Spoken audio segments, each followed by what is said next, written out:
Hello, everybody. Hello. How's Hey, the sir. how's the sound? Is it working today? Yeah. Yeah, coming in. Yeah, man, I did a lot of tweaking here in my machine yesterday, and I'm really hoping for the best today. I'm gonna share my screen straight away, and let's see if you guys can get it. So let's see. Can you see my Maya screen right there? Yep. Yep. Yes. Yes. All right. So let's try anything else. Yep. Perfect. Yeah. My Perfect. God, Perfect. dude. Yeah. So I was really concerned about this stuff, man. But I managed like to poke around a lot, and I found like two options for some reason, like they're turned off. I don't know if it was after like the update or something, or if I clicked by accident. I don't know what happened, but it was weird. And the other thing that I was looking is if you remember yesterday, I was having trouble with opening my settings for Maya. I had to use like this little icon in here, and when I went to Windows and then settings preferences was actually not working, or it's getting this error right there. And I still get it, but at least I know how to solve it now. It's pretty stupid, you know. It's like if you go ahead and you edit a file in the system, you can actually get like and set this range to 1, and then it stops giving you this error. But then as soon as you save something else in the preferences, if you change anything in the preferences, you save it again, it reverses it and it gives you this error again. So it's a pain in the butt, but the way to solve is basically it's super simple. You go to File and just say Save Preferences. And then if you go again and you try it again, all of a sudden it opens. So it's pretty stupid, man. And the thing is, like, I'm guessing like the only way to solve the problem is that if you make that file like a read only, you know. But then if you do read only, then that means you cannot save your preferences next time. So that's, you know, you kind of get into this weird situation. And even here, I mean, like yesterday I was testing this. You see, like I'm getting the error right there again. So value, blah, blah, blah. So same thing. If I'm inside of the preferences now, and if I click the save preferences again, now I stop getting that error. So it's something that's so bizarre that I have to keep clicking save preferences all the time. But at least like it gets rid of that problem. You know, I was like, so now if I go to my color management, if I change anything, let's change that one, save it. You know, give me a little area in there, but definitely saved if I go back in here. And then if I, let's say, like if I do it again, for example, save preferences, and I click it and save it, now I don't get the error. See how bizarre it is? So it's all related. Maybe it's a permissions thing. Do you think it's a permissions thing? It could be. Like running Maya as administrator? Yeah. Yeah, I can try that. Let's see. Sometimes you get funky permissions going on. Yeah. Let's see if I can change that. One thing that you know, it's like with the permissions, at least for Photoshop, one thing that's so bizarre if you run Photoshop as an administrator, and I like to, for example, like find stuff on the internet and just drag and drop into Photoshop. If you're running as administrator, you cannot do that. It doesn't allow you to drag and drop. You have to run as, you know, not as administrator. It's pretty weird. So I had the. So let's try this properties and let's do compatibility. Yeah, I'm running as administrator, which is weird. Maybe It could be on the folder or the file. Sometimes those permissions get corrupted. So yeah, let's see. I have open. Let's try. Let's go to here just very quickly. So let's go to Autodesk. Autodesk. No, Maya. Windows program files. Autodesk, and then nope. Where is it's it? inside your document folder. Oh yeah, that's right. So I'm gonna have to go to my C. Actually, right here, documents, Maya, and then no, actually the installation. I think I was in the wrong folder though. I think it's like program files, right? It's not 86. Let's see, Autodesk. Yeah, it's here. So Maya 2020. And then let's see, binary. And let's try to look for Maya. Yeah, but I think it's already running. You see, like it's administrator already. It might be the opposite, you know. I might have to take, you know, run it without it. But I'm not gonna, you know, worry about it for now. We're just like gonna keep working. If I get that problem, I just can just, you know, just run it with, just click the preferences and save it, everything. But today is going to be easier for me because yesterday was that pain in the butt, like just like having to switch from window to window. And I wanted to share a lot of stuff. So it was kind of like, okay, now I'm going to have to switch everything. It's going to be a pain. But I just want to go through some of the links that I posted for you guys in our page for the class. I added another one in there just in case. So right at the welcome letter, right, you have like all those links in there. And I added this one here, which is the Arnold for Maya download. You're going to have access to the area. So that means you need like a login to do it. But just in case you know, it's like if you didn't, sometimes like Maya is released, but they don't update the Arnold with the latest version. I like to have like the latest version every time. So if you can go ahead and just get it, you know, so I can just update it. But for today, we're going to explore a couple of links here. The first one is going to be this first one here, the HDRI Haven, which is... Sir, yes. Sorry to interrupt. The ACES download that you mentioned yesterday, yeah. For some reason, I wasn't able to download it. Like it wasn't like at the end when the file nearly reached 1 gigabyte, it said some network error and I wasn't able to download it. And I downloaded the smaller one that West Sir recommended. Yeah. But it was, I couldn't locate the config file in it to like save in the color management to load there. I couldn't look it. Yeah, I updated the link actually with the link that he sent. Let's see, this one here, where is it? ACES download. So let's see. So let's try this right now. Let's see what's in there. So save it. Yeah, I think I had the same thing. I think I fixed it a while back, but I don't remember. I think I just did a web search for the config file. Yeah, I didn't see the config. I didn't see the config in that one either. So so that's missing, huh? Yeah. Yeah, and the file that you had the link earlier to this one, and the 1 gigabyte file, it wasn't able to download. I don't know what was the reason. Multiple times I tried it, but for some reason, once it downloaded and when it opened the RAR, it gave me some error, like the file was broken or something. Huh. That's, hey, Chris, maybe we could actually, is there like a Dropbox we could have that 1 gigabyte that, you know, people can kind of share or do yeah, I can definitely do that. I can download it. Actually just update like my upload my own file. Let me do this actually.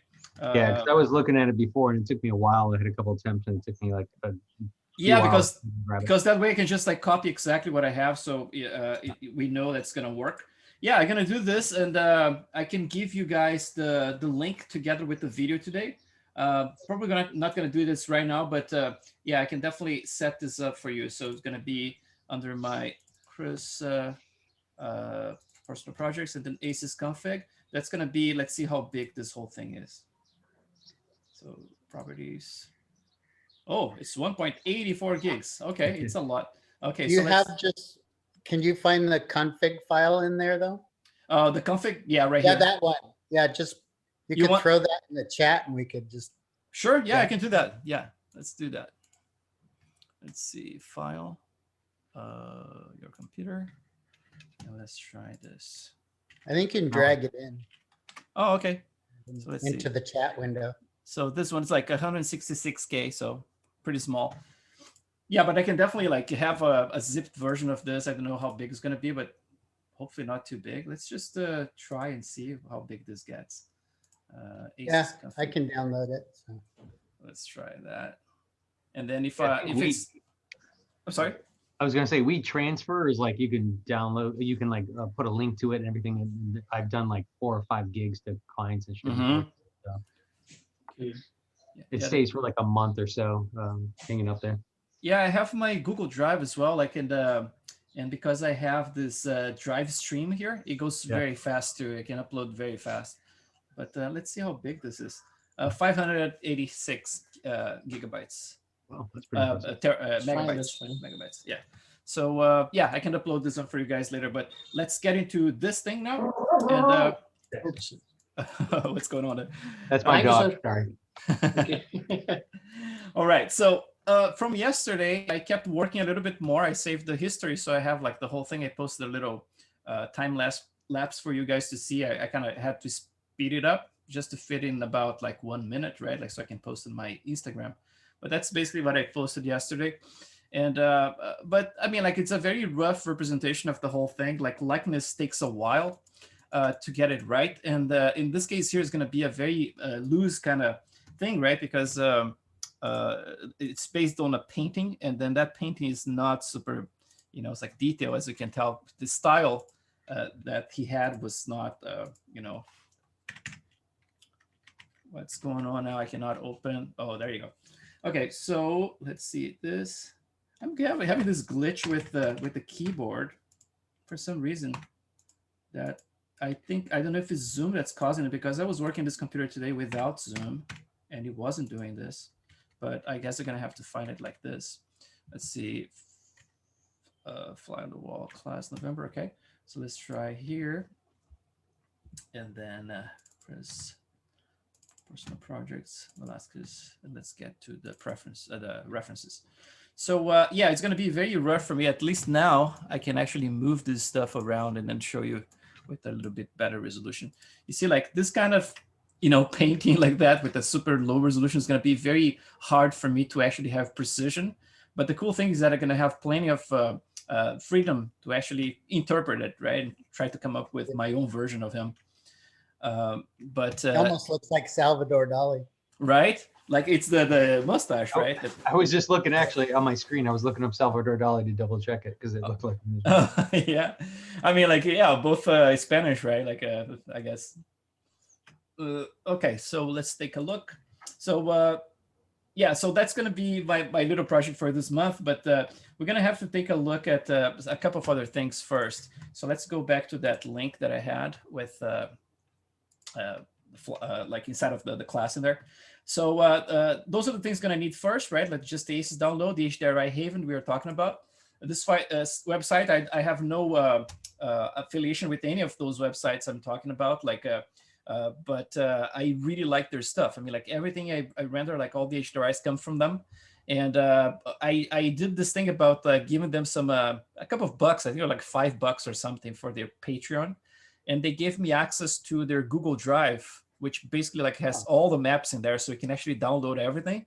So it's really cool, It's like you don't need to do like every month. You just like give like something so they can keep going with their website. And if you don't want to give anything, they just like everything is free there anyway. It's pretty cool because you can have access like by it's like by theme, right? Like by different subject. And then all of those guys here, like the studio stuff is really cool. It's like HDRIs can be very deceiving. Sometimes you look at the image and then you look at the examples of the renders down there, and then you don't give much, It's like, you're just like, yeah, it doesn't look that great. But then when you have that, it's like on a human face, right? Like with a nice lighting and everything, with nice shading, this really makes everything pop. It's like I downloaded every single one of them, but I can show you some of my favorites later on. It's like I have a couple already plugged in my test scene in there. I can show you. And then I can actually, when I did that, I named all the lighting in inside of Maya with the name of the map itself. So if you look at the video later on, you can actually do a search in here, and you can find all the exact same maps and test them. But I really like the indoor stuff. So they have like all those, it's like giant environments like this, like factories and studios and things like that. So really cool stuff. It's like again, like it's always tricky because you're gonna look at some environments and you're gonna see like, oh man, I don't like. I mean, like it looks kind of crappy in there, but then you never know until you actually render. It's like sometimes it looks amazing. It's like you look at the lighting, you're like, oh, this is gonna look perfect, and then sometimes it doesn't quite get that extra kick that you're looking for. This one is one of my favorites, Kaylee interior. It's like, again, I'm gonna go through them and show you guys. But yeah, really cool stuff. The best thing is to actually download a bunch of them. Don't worry too much about how they look like in here in the examples. Just plug into your scene and then render, and you're gonna be surprised sometimes with what you get. So let's see how we do this, because today we're gonna have to set up our little scene in Maya so we can actually do some renders.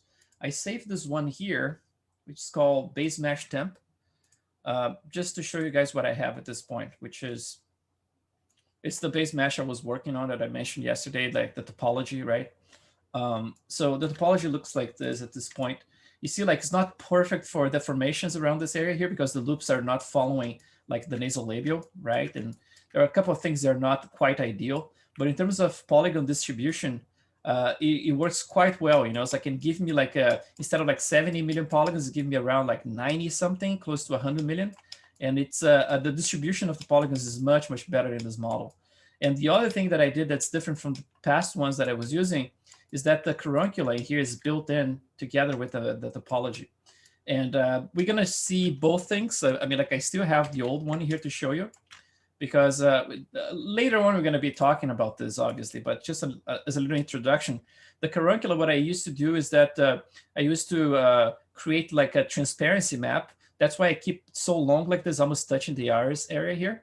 And then the transparency map would very, very slowly blend into the caruncula itself. So it would create this kind of like extra layer. So if you had like veins with displacement map and everything, that a color and displacement on this area here, with the transparency, would create like the second layer of veins on top of whatever you painted in the sclera. And it would look really cool. But the problem is, to control the subsurface scattering in Arnold, it's very, very difficult sometimes, What it does is that, for example, like there's a couple of different algorithms they use. And the random walk is the latest one, right? So random walk is the one that a lot of those programs are using right now, the render engines. They kind of adopted it. And then Arnold now has random walk 2. And it's really, really good. It's like in terms of scattering like super thin surfaces and things like that, it looks way better than it was before with the diffuse kind of algorithm they had in there. But the thing that sucks is that with a diffuse algorithm, you don't get the type of artifacts you get with random walk, And so either you can make like the caruncula almost like not having a lot of subsurface at all to prevent all this stuff. What happens is basically like if there is any touch, so if there is any interpenetration between like this object and whatever around it, you're gonna get a glowy edge, and it's really hard to get rid of it. If you use like the diffuse algorithm, that goes away straight away. Basically, like you can switch to that, for example, and try to to work with that. But then with the diffuse, what happens is that there is an option in Arnold that you can actually tell Arnold to calculate, for example, 2 objects as if it was just one by doing this. So check this out. So if I click like the face itself, right? I'm gonna go to my Control A in here just to open my attributes. And then if I go to the Arnold tab right here, this is so basically like in the second tab right here, you go to the last, one of the last ones here, Arnold. And then you're going to have a bunch of options in here, right? So that's going to be like how you control the surface, the amount of subdivision levels and everything. So in here, you can actually write, for example, a set name, which is like, in this case, is shared SSS. That's basically the name I use for everything. So in theory, if you have shared SSS here and also the caruncula, you put the same name in there, right? So for calculation purposes, they're going to be considered as the same system, basically. Like the subsurface is going to be calculated as if it was like a single object. What it does is that instead of like creating a dark line when they kind of like intersect, it's going to be like a perfect blend and look like a single object. But the problem is, like, I didn't realize that for for months teaching those classes, is that it only works for diffuse. Random walk completely ignores that. So with random walk, what happens is that if you have any type of intersection, it can be a tiny little bit, it's going to glow. It's like I said, it's really hard to get rid of it unless you really mix a lot of diffuse and put way less like subsurface scattering in the caruncula. And then in that case, you can actually get rid of it. So what I did instead as a test, and I'm probably going to adopt this from now on. By the way, this technique here is present in every single course that you guys got, like in the bundle together with this class. But probably for this class, I'm going to explore a little bit more of this approach here, which is it's a little bit trickier because you have to be very careful with how things are intersecting. Because the same way that you're having that problem with intersection with the caruncula, you have to make sure that everything here is intersection less, right? Like basically, like it has to be free of intersections. So what I had to do with this model, if I just isolate it, I'm going to just subdivide once here so you can actually see what the subdivision.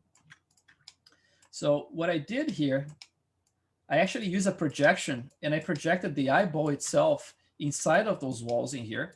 So it has like a perfect sphere inside of it, right?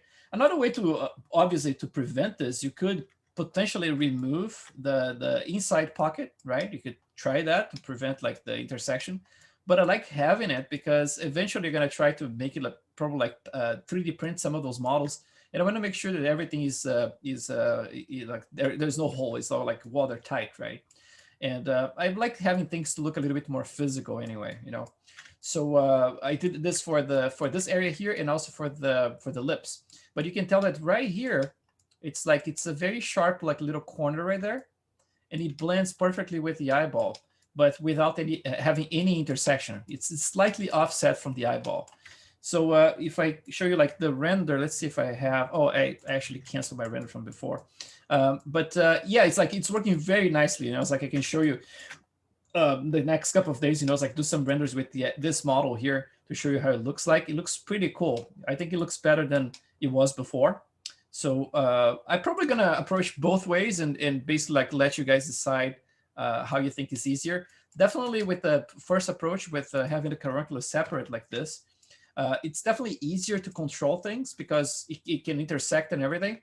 But again, you're gonna have to make sure that you're using like some mix of the diffuse channel mixed with a subsurface to really prevent like the the glow from happening around those areas. And it's kind of interesting because if you have a scene that's completely lit up with HDRI maps and so, there's a lot of light in your scene, you're never going to notice any problem with it. The problem is going to be very apparent when you have, for example, like a Rembrandt kind of light, right? But like a one single light coming from the side, and then producing that little triangle right here, right? That's kind of like the Rembrandt light. You have like a triangle of light underneath one of the eyes. So that means that this area here is going to be mostly dark, but with the little triangle in here, and this is going to be illuminated. So when you have that kind of lighting, the carunculus in this side here normally is in the shadow. And if the carunculus is in the shadow, you're going to clearly see that's glowing. It's like as soon as it touches anything. Obviously, if you can avoid touching it, so if there's a way for you to sculpt the carunculus itself in a way that actually just like barely, not barely, it cannot touch at all, it's like really conforms to that pocket, but without touching any of the walls, then you can definitely have something that's not going to glow, but intersection definitely going to make everything glow. But let's see, let's go back to what I want to talk about in the scene here, which is like just proportions for now. You see, I have like in my ZBrush here, I have this head that we sketched yesterday. But I mean, we didn't pay attention to scale or anything, right? We just like brought this model in there, the planar model, and never checked like for proportions or anything. So the first thing you're gonna do, let's remove this mustache first to see like if it's looking too weird without the mustache. Sometimes it hides a lot of problems, right? So let's just get this out of here. It's 249,000 polys only, so exporting should be easy. So let's do export to ZBrush OBJ, and let's just start with one. Velasquez 1, and then let's export his beard in here, very low res as well. So let's do Velasquez beard 1. So now we have both objects. Let's import everything in Maya. The first thing here, I mean, like for people who are not familiar with Maya, I'm gonna try to go over stuff and explain so you guys are not completely lost with it. So far, what we talked about was just like going to, it's like opening the hypershade yesterday to how to assign a shader, right? Pressing Control A if you have anything selected. So for example, click View, select camera. You have the camera selected, pressing Control A, you go to the attributes of the camera, right? You click the object, Control A, you go to the attributes of the object, and anything that's plugged in it, modifications, shaders. So the shader is normally the last tab right there. And then I'm gonna tell you guys, for example, how to customize a little shelf in there, for example. I have like all those shortcuts that I use for modeling. And the way you do this in Maya is normally like this. You go to, it's like you find somebody you wanna add to your shelf, for example. Hey, Chris. Yes. I can't see the pop-up. I don't know. You cannot see the pop-up? For me, no. I don't know the others. Can you guys see this window here, the edit mesh? I can see it. Yeah, I can. Huh, Yeah, that's, I see it as well. I can too. Yeah. that's so weird. Well, this is going to be recorded. You definitely can see, you know, it's like in the recording. But yeah, it's a shame, man. Like, I don't know what's going on. Well, in this moment, I can see. I don't know. Huh. Well, I'm gonna continue here. Like basically what I'm doing, I'm just like opening some of those menus and just doing an example here is I'm gonna describe to you. I just click like the edit mesh. I'm gonna dock this one here. And then I'm just like, let's pretend like you wanna add something to your shelf in there. You wanna do like a bevel. You can just press Control Shift and then click on it. And then it pops right there in your shelf. And then at the end, obviously, you're gonna have to click this little gear in here and then save all shelves, right? Just make sure that's saved in there. If you made a mistake, I mean, like you can use like your mid button in your mouse to just move it around if you want to reorganize, save it again when it's done. And if you want to remove, you can just like click with the right button and just say like delete, and then you're done with it. So I just customized this because this is very useful. You know, it's like it's the freeze, reset, freeze transformations, reset transformations that you find under the modify transformation tools. You're going to find that there is like reset transformations right here. You have your freeze transformations as well. You have the checkbox in here or option box that you're going to see if you want to freeze like just a translation or rotation scale as well. So I normally freeze and do everything. A lot of times, you know, it's like if you're changing the size of your model and everything, and you want to make sure you export everything to ZBrush to conform to Maya perfectly, it's better if you just like select the object and then freeze and reset transformations before you do it. So, and also delete history, right? One thing you're going to have to pay attention since we're going to be using XGen is that XGen can break very easily if you delete the history for the entire scene. Basically, like you're going to remove the connections and everything. Deleting history, if you use like 3D Max, for example, is the equivalent of having that stack modifier, right? So basically, like you keep adding stuff, like changing, if you are cutting a model to add like more topology in a certain area, all that stuff is baked into like a stack, right? And then from time to time, it gets very slow to work with a model if you have a lot of stuff stacked. So you can go to edit and you can say like delete by type history, right? And then that is if you have like a model selected, for example. If I want to delete the history just for the model itself, I go to edit, delete by type, and then history, right? But then there's another option that's delete all by type history. This is the one that you should not use because this one is going to go through the entire scene and delete anything for all objects, right? So try to avoid this one here. I have it in there as a second option, right? You can see it's going to pop right here. You're going to see like the legend down there. It's going to be, it says like delete construction history on the selected objects. So that's the first one. And this one here on all objects, right?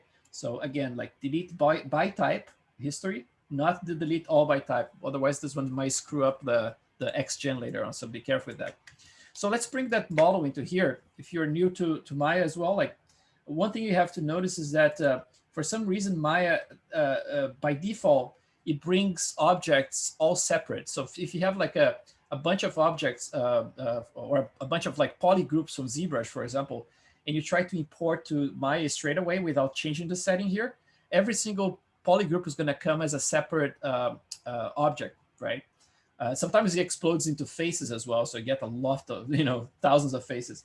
But the way to change this is like this. You go to import, click the option box, and then you're going to switch to OBJ in here. So by default, you're probably going to have something else, but switch to OBJ. And then if you scroll down all the way, you're going to see right here, by default, Maya going to have multiple objects. And that's what's going to cause the model to be exploded, right? So you're going to switch to single object, and that's going to force Maya to always import the OBJ like from ZBrush as a single piece, right? You can do like an edit and save settings just in case. So I'm just going to do it from here. So I have like OBJ, make sure you have single object. I'm going to do import. And then let's switch to ZBrush OBJ, and let's bring the head first. Let's see how big it is here. It's very tiny, see? That's the size of the head right there. And then let's bring the mustache as well. You can press G. Actually, I did a couple of other actions, so it didn't allow me to do that. but G normally repeats the last action, right? So you can actually import, like bring this window back like very easily. But let's do this again with the mustache now. So I have both of them. And then it's very tiny. So what I can do now to scale both at the same time, I mean, like they are already frozen in the world space and there's 0, 0, 0. So it doesn't matter that much. I could scale both of them at the same time and move stuff around. But if you happen to have them like in different, like, you know, it's like the center is at different positions, you can always do like a Control G to group. So Control Group, right? And now everything is grouped. So when you look in here in your outliner, you're gonna notice that now I have this little group in there, right? Which contains like the head and the beard. So I can name it, for example, Velasquez group, something like that. And then, yes. Sorry, Chris, real quick, like it's all green right now. Like, how do you get that green crap? I'm a Max user, so I'm trying to figure out how to get it to like a shaded, the wire, how you're flipping. Like right now, it's like a fluorescent. So I'm just trying to figure out. Oh, yeah. This is like, Not it's when you have something selected, you know? Yeah. Yeah. So if you want to customize that, I mean, like you can go to your settings and preferences. There is a color settings in here. And that way, I don't remember exactly what it is here, but let's see active, for example, objects, let's see general. So lead object, it's one of those in here. Well, I mean, Chris, like you I can think have you it like should- in Max, you have it selected, but then you can turn off the wireframe or turn off the thing. And so it goes through the different functions. So that's what I'm Chris, hearing. Oh, you mean like when you go to, you know, it's like to different parts of the model like this? Like, I mean, this is the button right here that switches from object to component. And then in here you can select like by, you know, like let's say edge or polygons or whatever it is. You could use in show, you could turn selection highlighting off, maybe. yeah. Oh, which one? In Yeah, you show on the view, in the view. The show near lighting, the show panel, you can switch off the selection highlighting so it won't be. Oh, yeah. Yeah,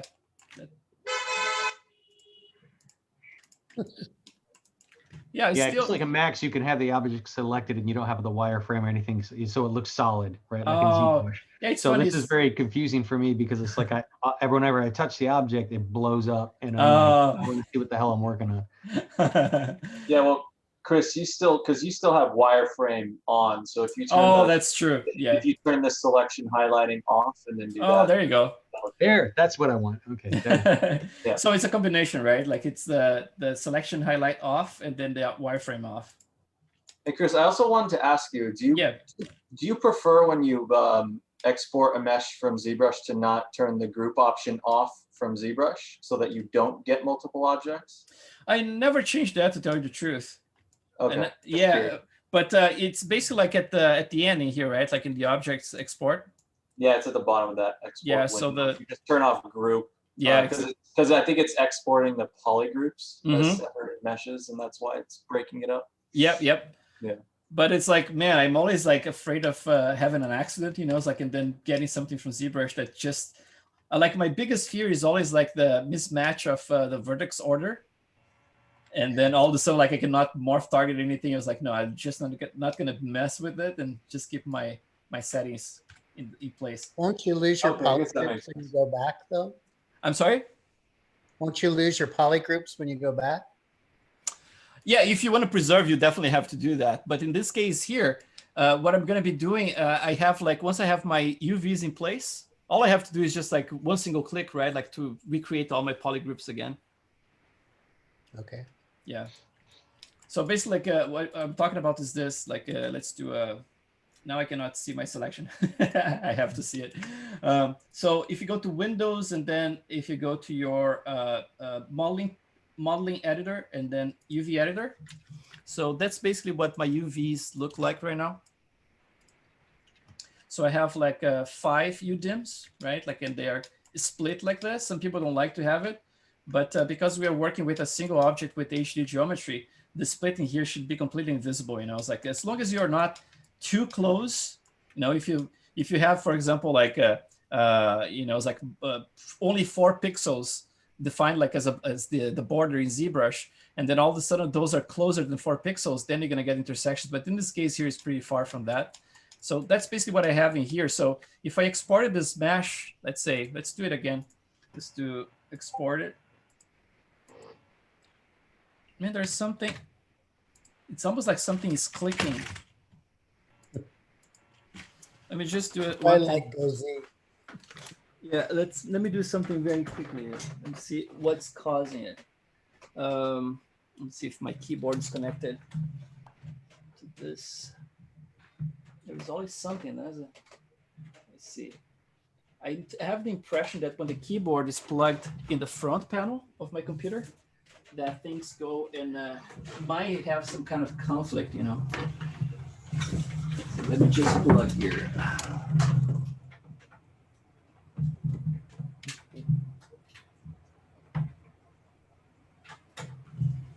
Let's see if that problem goes away. Let's try that. Nope, not the keyboard. Jesus. Let's try it with this on the side. Okay. What's going on? So let's try just clicking a hole, I guess.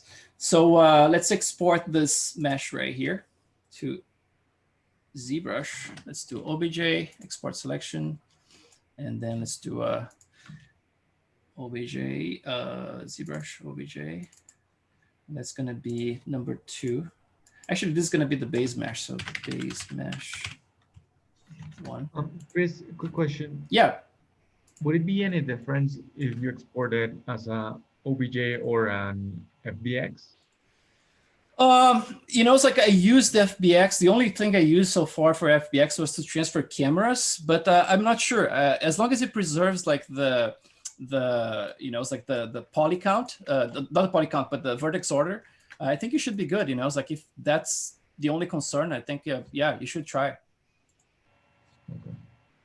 So the base mesh now is here, right? So the only thing I normally do, if I, you know, if I already have my UVs in place, I just go here and I click all the groups with UV, and then I have all my groups back, right? So I'm not too concerned about that, but yeah, definitely if you don't want to do this extra step, you can actually do what you guys are suggesting, you know, it's like just to do the, you know, the group doing the exporting here, and then make sure that things are working fine on the Maya side of things. Or you could use GoZ if you have. Or GoZ. GoZ I used to use at the very beginning when they came up with it, but then after that, man, there's a couple of versions I think that it was having some bugs for me, and I completely abandoned. I don't even use anymore. Yeah. Yeah, every time they update it, goes screwy with Maya. Yeah, so I kind of like, you know, I don't want to deal with it. But so let's take a look at the sizing here now. Now I have like the face placed in there in this bust that I have. But how we check, for example, like the sizes, right? We're going to have to do this from the get-go to make sure that the scale is world scale, because like I said before, like Arnold's going to be very dependent on the scale that we're going to be using here. So like a quick like search on Google, you can come up with something like this. You know, it's like this is like the average height of the human head. So like 9.4 inches for the 99th percentile and 8.6 for the 50%. So the average would be like 8.6. And it's the same for male and female, surprisingly. I thought it would be a little bit different. But so that's the height we're going to be looking for. So around like 1.6 for the average. And then this comes from the Wikipedia, basically, like some of the measurements in there. And those values are all here as well. You know, it's like there you go, like 8.6 right there, 50 percentile. And then for men and women, same thing. And then the other thing we're going to take a look is going to be the average size of the eyeball. So average size of human eyeball, right? 21 millimeters to 27 millimeters. So 2.1 centimeters or to 2.7 centimeters.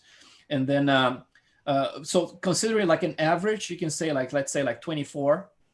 And then for the iris, it's going to be half of that. So it's going to be like between 10 and 13.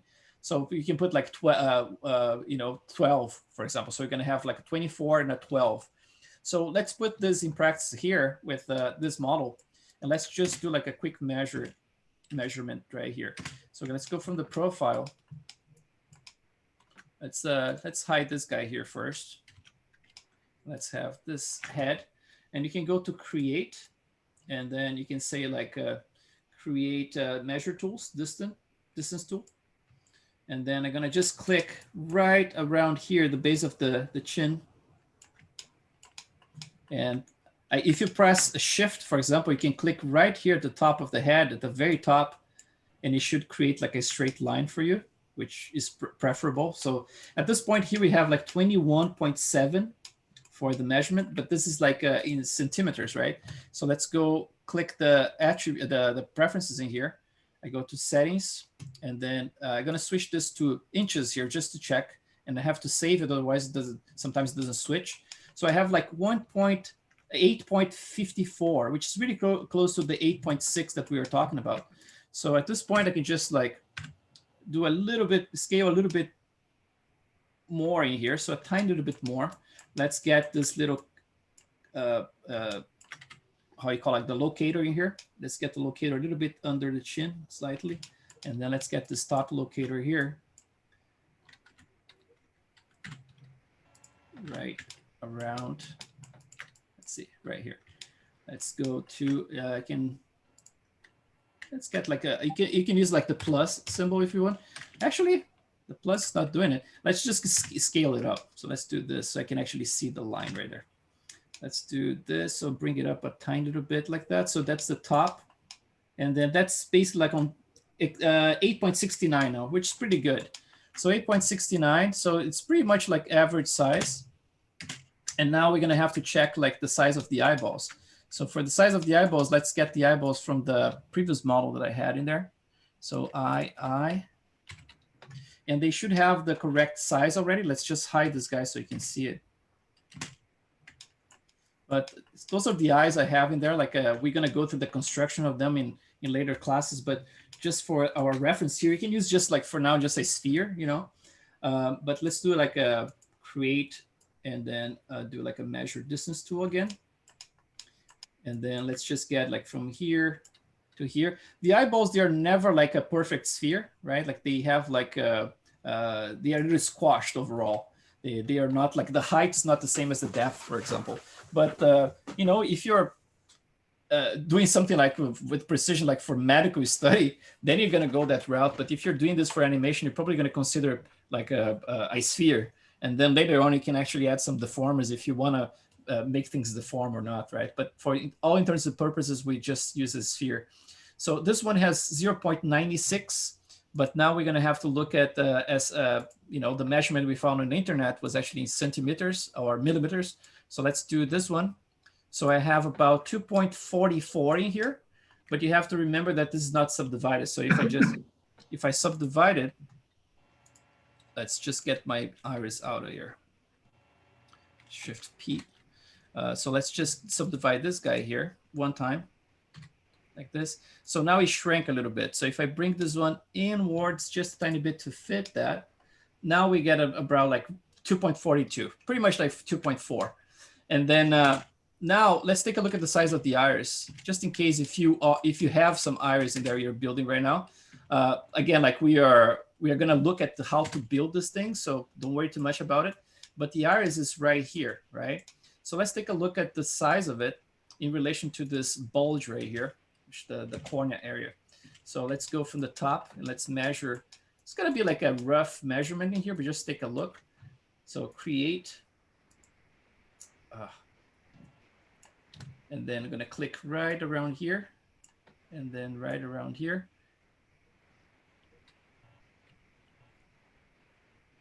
Let's do something like this. It's a little bit smaller than it should, actually. I think I'm going to have to tweak this, but it should be around 1.2, and it's around 1.1. So one thing to notice is that when you create the iris in here, the iris itself, it's concealed by this cornea object, right? Which is like, it's basically like a combination of the cornea and the sclera all together. The keyboard is acting so funny. So if I reveal this one here, let's look at the iris itself. You see that iris itself is a little bit bigger. But the thing is, like, there's a transparency map that I use to blend between, you know, it's like the cornea and the sclera at the top, just to make the front in here at the corner completely transparent. So you can actually cheat and get the iris look a little bit bigger or a little bit smaller. But the important thing is that the ballpark should be around like 1.2 centimeters or 12 millimeters, right?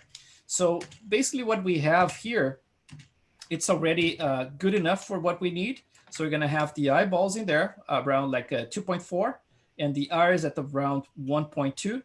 But like I said, don't worry too much about the iris right now. If you have just a sphere, just like as a placehold, that's more than enough at this point, because we just wanna make sure that we have the scale correct. And then let's bring back the model itself. Do you make one set of eyes and then just use them over and over and over? I have different ones actually. Like the iris was the same for most of the models. This iris now is different. It's a different iris, but the colors change a lot. You know, it's like sometimes I change the rotation of the sclera just to change a little bit of the positioning of the veins and things like that. But for the most part, yeah, they're kind of like reused quite a lot. You know, those are kind of brand new now, so I'm actually hoping that I'm gonna get like better results. But we're gonna see during the course of this class if it's gonna work or not. It's always like trying to get things better. So let's see, this one was this guy, so I'm gonna just parent it again. So basically like I'm unparenting and parenting things by doing like, I start with the Control G, right, to group everything. But if you wanna remove something from a group, you can just press Shift P and it actually unparents it. And then if you wanna parent back, you click on an object, Control click the top of the group and just press P again, it parents to it. So that's the only thing I'm doing there. So let's just move those eyes now forward slightly to conform to that, what we have in there. So let's just bring it forward. And you're gonna notice that, you see like the thing I was talking about yesterday, this is still very rough, right? Like we barely have any form in there, but you can see that there is a line that's a diagonal crossing here. Probably like the top lid is gonna have to come down slightly right here. And this line is gonna be a little bit more dramatic in here, but overall that's is in a good spot. So I'm just gonna move the eyeball. You're gonna notice that instead of centering it right in the middle of where the opening would be, I'm actually gonna keep it a little bit higher than that. I'm gonna keep it around, let's put it around here, right? And there's a slight rotation as well that's happening there. The rotation is up to you guys. If you wanna keep the rotation, for example, sorry, let's get this. Oh, they are like grouped in different places. Let me just do the rotation for this guy. I'm gonna mirror the second one. Let's just hide this one. This is my main eye in there. And is that the main eye? I think oh, this is the centered one. Let's see, which one is that? Oh, okay, so that's the center right there. So by default, you're gonna have, obviously, you're not gonna have a rotation there. I'm rotating like 2 degrees down and 3.5 out. So basically like this is the default position of the eye. Again, we're gonna talk about the construction later, but just so you guys know what I'm doing right here. So from the top, it looks like this. So you have the eyeball pointing forward, right? And that's like the default position for it. But I normally use like a minus 3.5 degrees in here. Oops, minus 3.5. There you go. So it's rotating out slightly, right? 3.5 that direction. So let's go back here, minus 3.5. And then I'm rotating up.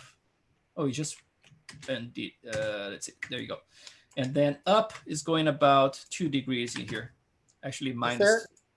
Is there a landmark measurement for the bridge of the nose versus the depth of the eye socket? That's a good question. I think I noticed so many variations with this that I cannot tell you that there is one. But yeah, I mean, like it's a case study, I suppose. Is there an ideal? Like, I mean, like if you look at so the distance you're talking about is between, let's see. So what's the distance you're talking about? The eye and bridge of the nose to the depth of the eye socket. Bridge of nose, depth of eye socket.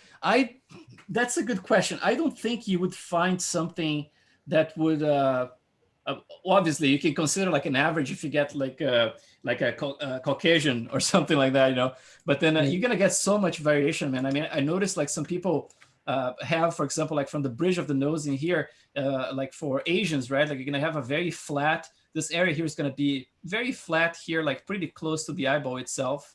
And then for some other people, this is gonna be completely projected. Some people have like rat faces, right? And they look like they have their noses completely projected from the face, and that's gonna change that as well. So I don't think you're gonna find that, you know. Okay. Yeah, it's like very, very broad scope, I think. So I have like a rough position for the eye right now. So you can tell that the iris itself, it's a little bit higher in there, right? And the size looks correct. So for the eyeball, so if something looks a little funky in there, it's probably in my model, which is just a sketch for now. So I'm gonna kind of like consider that the eye is in a good spot. Let's see around here. And then I'm just gonna duplicate it, and I'm gonna generate the second eye in there. So let's see, Control D, and then Control G again. And then I can just do like a scale in like -X, so -1 here. So it just creates a copy in there that's mirrored. And then obviously, if I bring this back to ZBrush, it's gonna look mirrored in there, but we can fix easily. Here in Maya, you can actually flip the normals as well, but sometimes it looks like it's flipped, you know, it's like, looks like it's all correct. You can actually detect that by going to your lighting and turning off your two side lighting. And then you can see if something is flipped. You can also go to your window, actually display, and then polygon, and then you can say like a face normals, right? You can use that one to detect. But I tell you, man, I noticed that sometimes even though it looks all correct here in Maya, I export to ZBrush, it looks flipped. So I'm not gonna worry about it. I'm just gonna do what looks correct in here, and then if it's flipped in ZBrush, I can just do it in ZBrush. So for the position of the face is gonna be up to you guys. As you can tell, like the center of my universe in here is around this point, right? Like this is gonna be the 0, 0, 0. So the face is a little bit higher than that. If you're working with a full body mesh, for example, you probably would like to have like the feet around here. So you're gonna be like the feet right against the floor, right? So that would be the way to go. But since we are just working with a bust, I mean, like that's pretty much what I use. You know, it's like it's a position pretty close to 0, 0, 0 in here. And then I normally add some clothes and everything. So it ends up that the center in here is pretty much like the center of the entire object at the end. So really optional to you guys. But overall, the position of the head is in a good spot. So what I'm gonna do, I'm gonna freeze this. So let's do like select the object. I'm gonna go back to my outliner. Just in case here, I'm gonna just remove this group. So I select both objects from the inside of the group. I'm gonna press Shift P to get them out. So now I can just delete this group. I don't need it anymore. And I can just select both objects and say freeze, which you can find under modify, and then freeze transformations. Make sure that in the option box, it's basically everything is checked in. So I'm gonna go like modify, freeze transformations. And then I'm gonna do like a reset transformations as well, which is this shortcut. Again, it's modify, reset transformations. So basically like freeze, reset. So now the center of the objects are basically like right there at the center of the universe, right? So in this case here, I'm completely sure that when I send it to ZBrush, everything should be correct. So let's do export again. And that's gonna be my Velasquez #2. I can name scaled or something like that if you don't wanna get confused. And then the beard, same thing, export selection. Excuse me, Chris. Yes. About when you flip the eye to the other side, you did -1 in scale. I thought it, I don't know Maya very well. I thought it would be transform, no? Scale? Oh, no, it has to be scale. Yeah. Scale is the transform. Yeah, because the transform would be like moving it around, you know, it's like you would have to move it. But if you have it frozen in 0, basically like this becomes the center of it. So basically like the mirror would be like the scale itself. So you do like a negative and it kind of flips it for you. Oh, okay. And then here now we have this guy, which we're just using as an example, but let's switch to this model here now. And then since we didn't change anything with the topology or anything, I just can just like import straight away on top of this. Let's do a Velasquez 2. So he's gonna grow quite a bit. And his mustache is gonna look far away, right there, tiny little thing. So it's gonna do the same thing, import, and then the mustache beard 2 right here. So now we have both of them in there. And we can go from here, right? Like, so now if you want to do any renders, we are completely synchronized between what's in Maya and what's in ZBrush. And this is very important. You know, it's like the worst thing you can do is, for example, like to forget to scale correctly your model and then go on with your business in Maya and then have like this difference in size between Maya and ZBrush, and then start like doing HD geometry and have everything in place, you know, it's like, and all of a sudden you realize, oh, this scale is wrong. And then it's a pain in the butt because you would have to pretty much, like, if you want to fix the scale after you do the HD geometry, you have to find a way to actually bake everything in HD as separate objects, because you're not going to be able to bake 100 million polygons into one subtool. So you're probably going to have to split in a bunch of subtools and then make a bunch of polymesh 3D meshes, and then basically like reproject all the detail back to the model. So I would highly recommend you guys to pay attention to the scale right now and make sure that everything's correct. Otherwise, it can be a lot of trouble later on.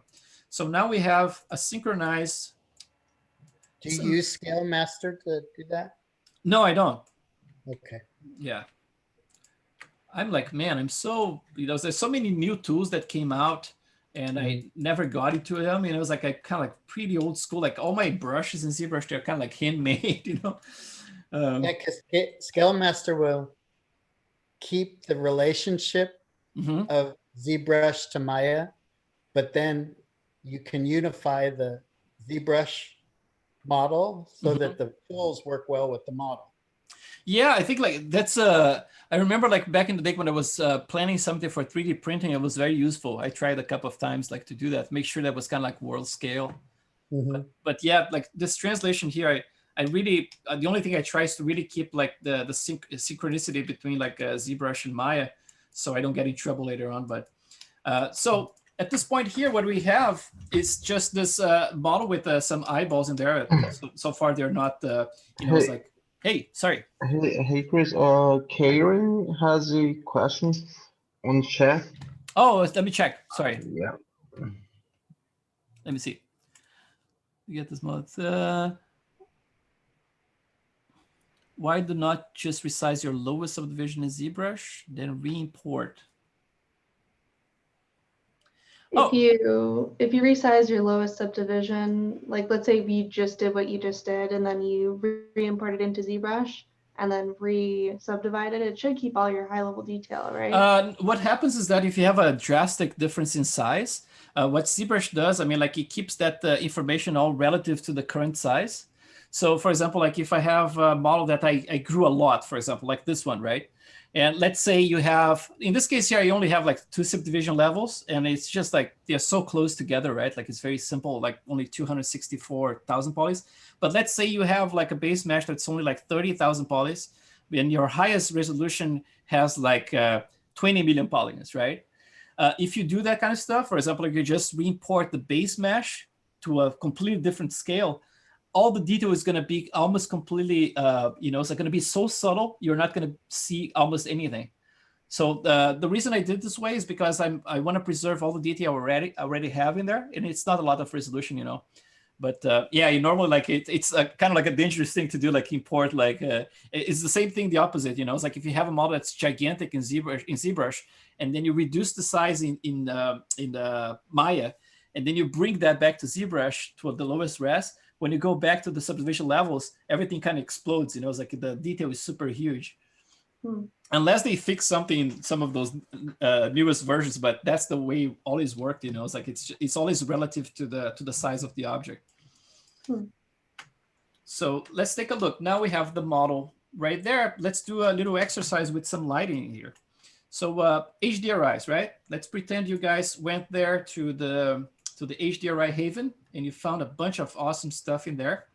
Again, I'm going to show you what I have in here. Let's see, like I have like the name of the files in here I can show you. So the way it works is like this. Yesterday we created a very simple light that was the area light, right? But today we're going to create the sky dome light. So we click sky dome, and it creates this sphere in there, right?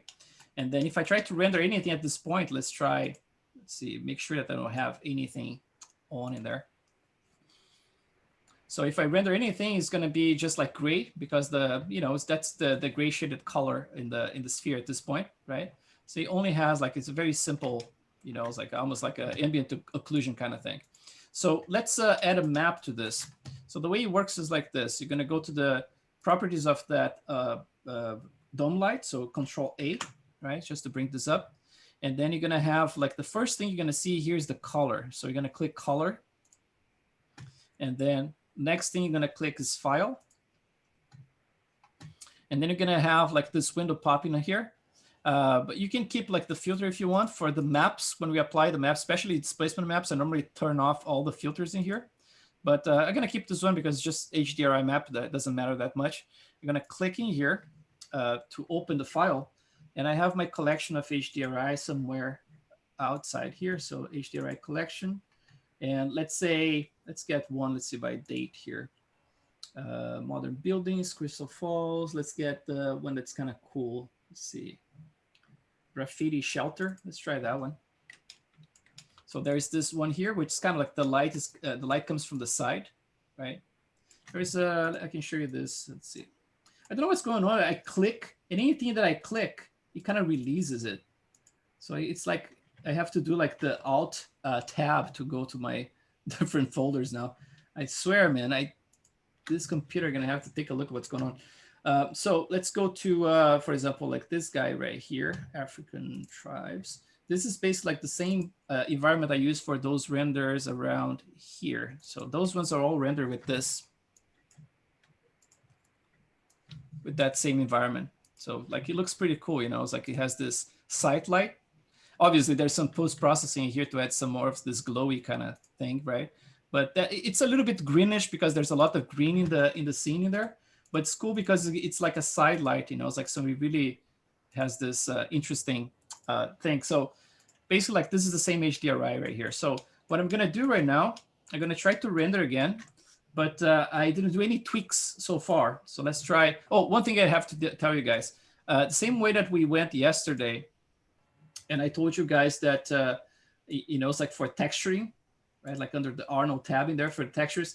I asked you guys if you had like enough RAM that you could actually turn off those TX, auto-generate TX files in here. Because by default, Arnold converts everything to TX, right? So the same way for any map that you bring here, you can do the same thing for each one of those maps. So if you scroll down all the way, you're going to see, let's say, under file here. So you scroll down to the file, and then under Arnold, you can turn off the auto-generate TX texture as well, right? I think like once you have that one turned off in there, it should be global, but I normally turn off everywhere just to make sure that's not generating anything. And then, oh, actually, look at this. I'm actually using a JPEG. This is probably just a preview. You have to be careful with that because sometimes you get just the preview, So let's see again. What's the name of that map? Is the graffiti. Okay, so let's look by name. And I have to make sure I'm getting the HDR, right? So HDR right there. I was using the preview in here. So HDR, let's get that one. And one thing you're gonna check here, if it came correctly, is this. Let's look at the color of it. So the color you see, like it's utility linear P3 D60. When I first opened here, it was actually telling me that it would import as sRGB.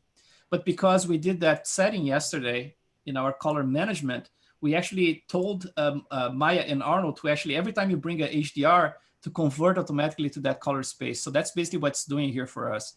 So that's why I didn't have to do much in there, So basically, like, yeah, I brought it and it already converted it. So let's try to do a quick render again and see what happens. Oh, it's actually trying to convert the texture. Let's see. There's some spot that probably like I still have it on, I guess. That's what it does, It's like when you have the convert textures, it actually does goes through this whole process for everything. So that means that it's probably like in somewhere in here, you still have like you see like this updating like all the textures for the whole scene basically. So let's see if I have that off or not. Yeah, interesting. I have it off in here and it's still converting it. Let's see. So now with that first map, we got like, we don't have any texture assigned to it, right? So we're getting like this first impression of the model, which is really cool. You know, it's like to just have an idea of the model rendered as a physical object, right? That's basically what I want you guys to do like from the get-go, so we can actually evaluate the forms better. So let's just reset our camera to something like this. So now I can look at again through the render, and it looks like a kind of like a clay sculpture, right? Like a, you know, it's like a, it has a kind of like a realistic lighting there and everything. Now, sometimes when you bring those HDRI maps from HDRI Haven, what happens is that sometimes they are not completely calibrated. So in this case here, it looks good to me. You know, it's like I like the way it looks like. But if you want to tweak this, you can go to your AI Sky Dome lighting here, and you can play with the exposure, for example. So if you bring it down in here, right, you can get like to look darker, or you can actually blow off the whole thing, the lighting. You can increase the samples just the same way we did with area light. If you're getting a lot of noise, you can actually increase the samples a little bit. And another thing that's important is to actually mesh the resolution. So I have like a resolution of 1,000 pixels in here, but that map, all the maps I'm using are 4K, so I can actually just do a 496 in here. It doesn't show you a lot of the difference in here, but that's the recommendation that in the manual, you know, it's like they recommend like really try to match that. And then in this case here, we don't have a control like for the color temperature, which we would have like with other types of lighting, something that you could, for example, like offset to something warmer or you know, bluish. But you can always do this by cheating a little bit. You can add a color correction node. For example, if you go back to your map in the color here, and then if you go, for example, like to the color balance, you can potentially plug different types of color correction nodes in here, or in between, basically like in between the model itself and the texture, have a color correction node in there. Or a cheap way to do it would be to just like shift the color gain a little bit. So for example, like if I add like a bluish kind of tone in here, it's super cheap. It's not going to be, you cannot expect any precision with this way of doing it. It's just like a cheap way to do it. But for example, like I can shift this more towards blue in here, like that. And now the whole scene looks a little bit, you know, not a little bit, but much cooler, right? Same thing with, Chris. Yes. Sorry, just wondering about that color management thing. I was watching one of your earlier videos, and you turned it off, and it was really messing me up with like a lot of different texture maps. Like I was getting with the spec every time I kind of tried to adjust it past, it's like you've got 8.11 there. And it seemed to like, I was slowly getting like a really multiplied effect of like whichever map I was trying to correct. Do you know why it's got the color management on it? What was that for the skin? Yeah, I was getting some crazy spec stuff going on at one point, and yeah, I was just wondering why the color management is clamped there. Is it something to do with the aces? I cannot tell you if it's related to aces, because aces should basically like overwrite like the output itself, right? But I don't know if So it's okay, since I saw your video and you turned it off, and that solved everything actually. But yeah, it was really messing up my skin shader for a while. Yeah, one thing I noticed with the color management in here is that some of those values, for example, like if you go up to 1 in here, right? I go like and crank all the way to 1, and now I turn off the color management. All of a sudden it's 18 here, right? Yeah. So that's something that you have to pay attention, definitely, especially with the color, the saturation for the skin. Because if you have like let's say like you have your skin color to kind of like a peach tone like this, to prevent like any of this green kind of tint in the subsurface scattering, I try to keep this below 0.5. So let's say I have like 0.9 in here, right? And then around here, I would have like 0.8 or something like that for the, but then if I switch it off, all of a sudden it's back to like saturations at 0.676. But I think that just for the, you know, this just shows you what's the conversion in here in terms of value, but visually it's not going to change. You know, it's like if you click this and you switch like color off or on in here, it's not going to do anything for the render. but it's definitely going to change within the parameters in here. It's like, so yeah, it's like normally when I do those tweaks, I try to keep with the color management on, but sometimes I feel like it's getting too saturated or something like that. So I try to keep like old school and just like not use it at all, and just like base whatever results I have with whatever I'm seeing in the screen here, because yeah, if you trust too much what you're seeing here, like I said, I mean, like you have a saturation at 1, and then all of a sudden, like you turn it on in here, and then like boom, explodes. In this case, check this out. It went back to 0.851, which I think is the top. I think it maxes out there. That's what I was getting. Every time I go revisit it, it would switch back to like a clamp value of some kind. And yeah.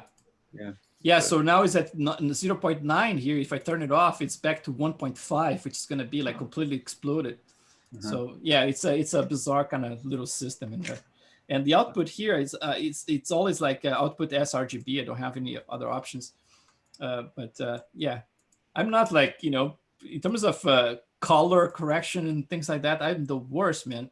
I try to make my things work, but your Naga lady video saved my skin shader actually, because I was just getting some crazy stuff going on. So yeah, appreciate it. Yeah, so basically like what I'm doing is just like playing with the color gain in here, but then obviously this is just like to cheat whatever color is coming from the HDRI in the cheapest possible way, right? But definitely like if you want to do something that's a little bit more precise, then in that case, I would recommend just like using like a color correction node in between, which we're going to be talking about when we do the skin.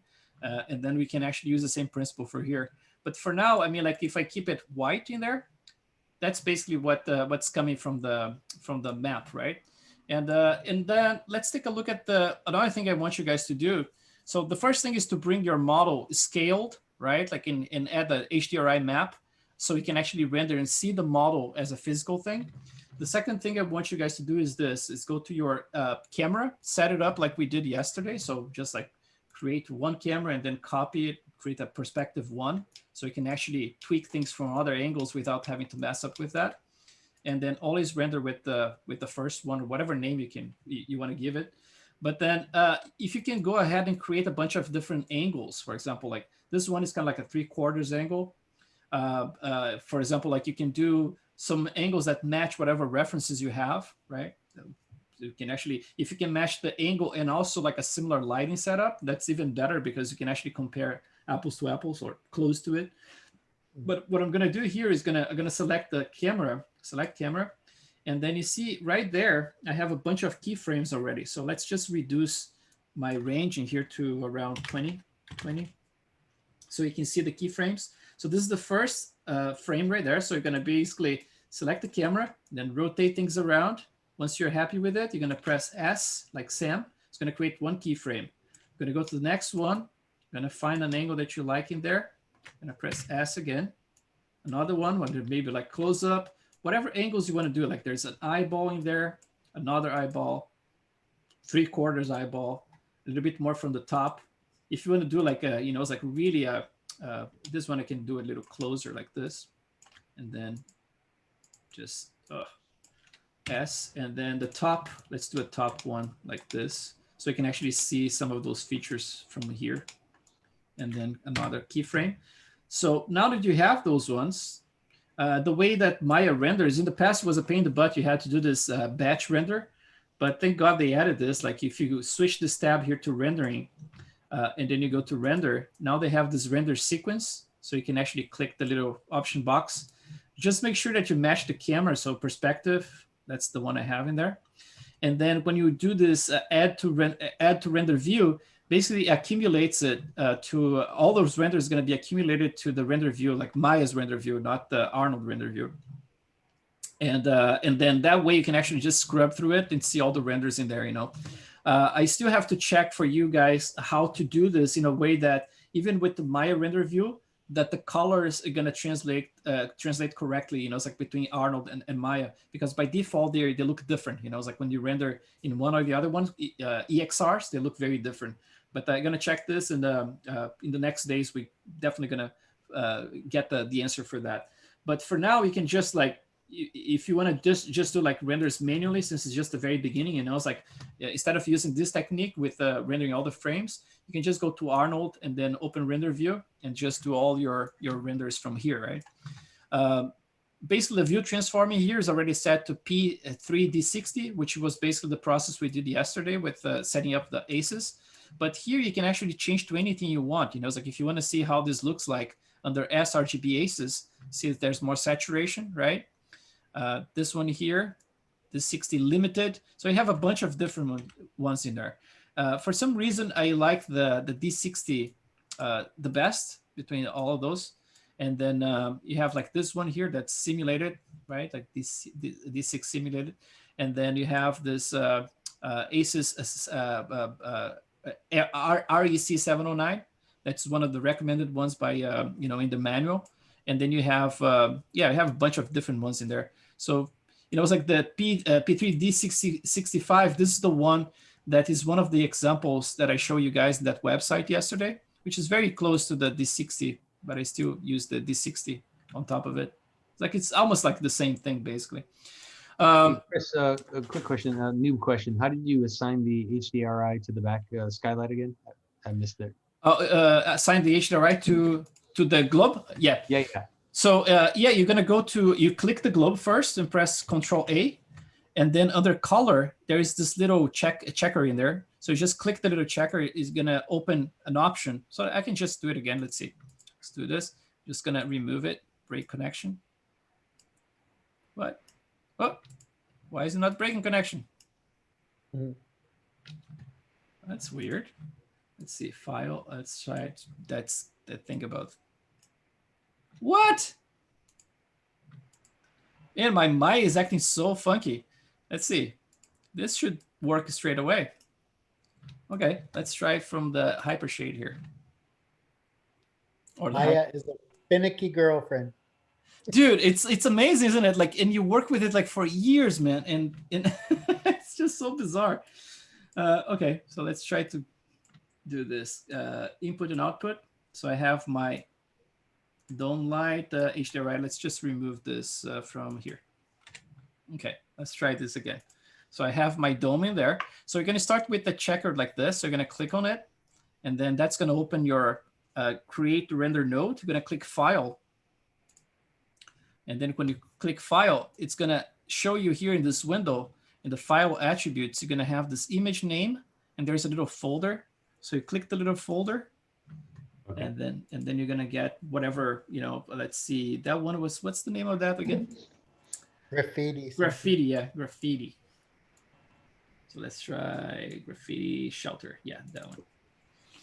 And then obviously here, I mean, like you're going to have a lot of freedom to tweak this map positioning and everything, right? So for example, like if the rotation is too much from the side in there, it basically works as an object, right? So you can actually rotate this around and change the direction of the light. You can do this more precisely in this first tab in here. You can actually use the rotation in Y. So like, let's start like with increments of 20 degrees, for example. Let's try this. Let's hide this one. And then let's just get this one and make sure that I have that TX off. And let's do this render. So basically, like if you want to save your renders for comparison, under the render Arnold view, you can just go to view and store snapshot. You just store it, and then it's going to show you right there. And then so let's render this one again now with the light slightly like 20 degrees difference, right? So between this one and this one, a little bit different already. And then you can play with this, you know, it's like I recommend you guys to do something like this. If you look at my scene here, I have a bunch of them. So I have like all those skylights in here. So like I have like, I don't know, like 10 or 12 of them. So what I do, I normally create them and I start like hiding and unhiding. So I can actually evaluate, you know, it's like this is the studio lighting that I showed you guys before. I can tell you the name right now of this this one. It's called Small Studio. So Studio Small 2 4K. So that's one of them. You can search for this name here in the search bar on the HDRI Haven, and you should be able to find it. So if I render this one, you're going to see it's going to be a very different result now. So let's try to render like that.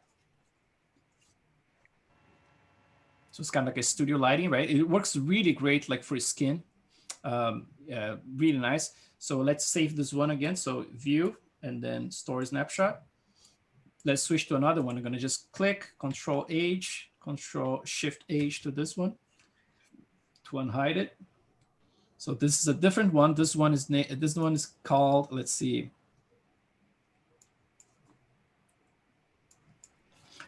This one is, I don't know how to pronounce that. Teufelsberg Inner 4K. Again, like I have preference for those type of lighting that comes like from the side, you know, it's like because it describes more of the forms. So for example, I can tell that the brow ridge is super, you know, strong right here. Just by looking at this, I can tell that I can actually smooth it out and build more of those forms to actually blend this better, right? But it's cool that, you know, you can just bring them up and then look around, you know, it's like this kind of like it almost looks like a skate park or something. And it might be. There's lots of graffiti as well in the walls in there. So yeah, I would say like the first thing I would do is just scale your models. Whatever you have is a sketch. It can be, you know, between today and Thursday, and start doing some renders with HDRIs. You know, make sure that you follow what we spoke about yesterday about ACEs, how to install. Make sure you get the config that we published today, and then start with that. And then after you do this, just do the same thing over and over again with you know, it's like creating like the different sky domes. So you can actually create sky dome, create a bunch of them, and then just plug different lighting light maps in each one of them. One thing you can do as well is to duplicate those. But Maya, if you simply duplicate the object using the regular duplicate, it's not going to work. You're going to have to do like a duplicate special because Arnold has like all those special nodes that are connected to it. So if you do this, you can just use something similar to this, like you do like a world, and then you can just do a duplicate input graph, right? If you do this as instance, what's going to happen is that if you do a duplicate of the, you know, the same node multiple times, and then you change the map in one of them, it's going to change for all of them at the same time, right? You don't want that. You want individual maps for each one. So if you duplicate one of them, you just use something like this, duplicate the input graph. So it's going to create a copy of each one of those sky domes, and then you can just like change the map for each one of them. But, you know, it doesn't matter how you're going to approach it, as long as you get multiple maps. I would say start with like maybe like 5, 6, and then you just test them, you know. So let's do this one just as an example here. So we have a couple of different ones. So you have this one, this one, this one, and this one now, right? Hey, Chris. Yes. I might have missed it, but what kind of shader you're using on the wall? The shader here? Oh, I think it's the... Is it Lambert? I think it came like, yeah, it came from ZBrush, so it's probably Lambert. So okay. Yeah, so let's just switch it actually. That's a good point. So let's do let's create something like a very cheap like skin shader here, just so you guys see how it's done. So obviously like those classes, because you already have like the bundle that came with it, right? You probably already explored some of this stuff, but since those classes, like they are published as individual ones that people can buy later and stuff, so I have to go through the whole process. So I'm sorry about being repetitive sometimes, you know, but I have to do this.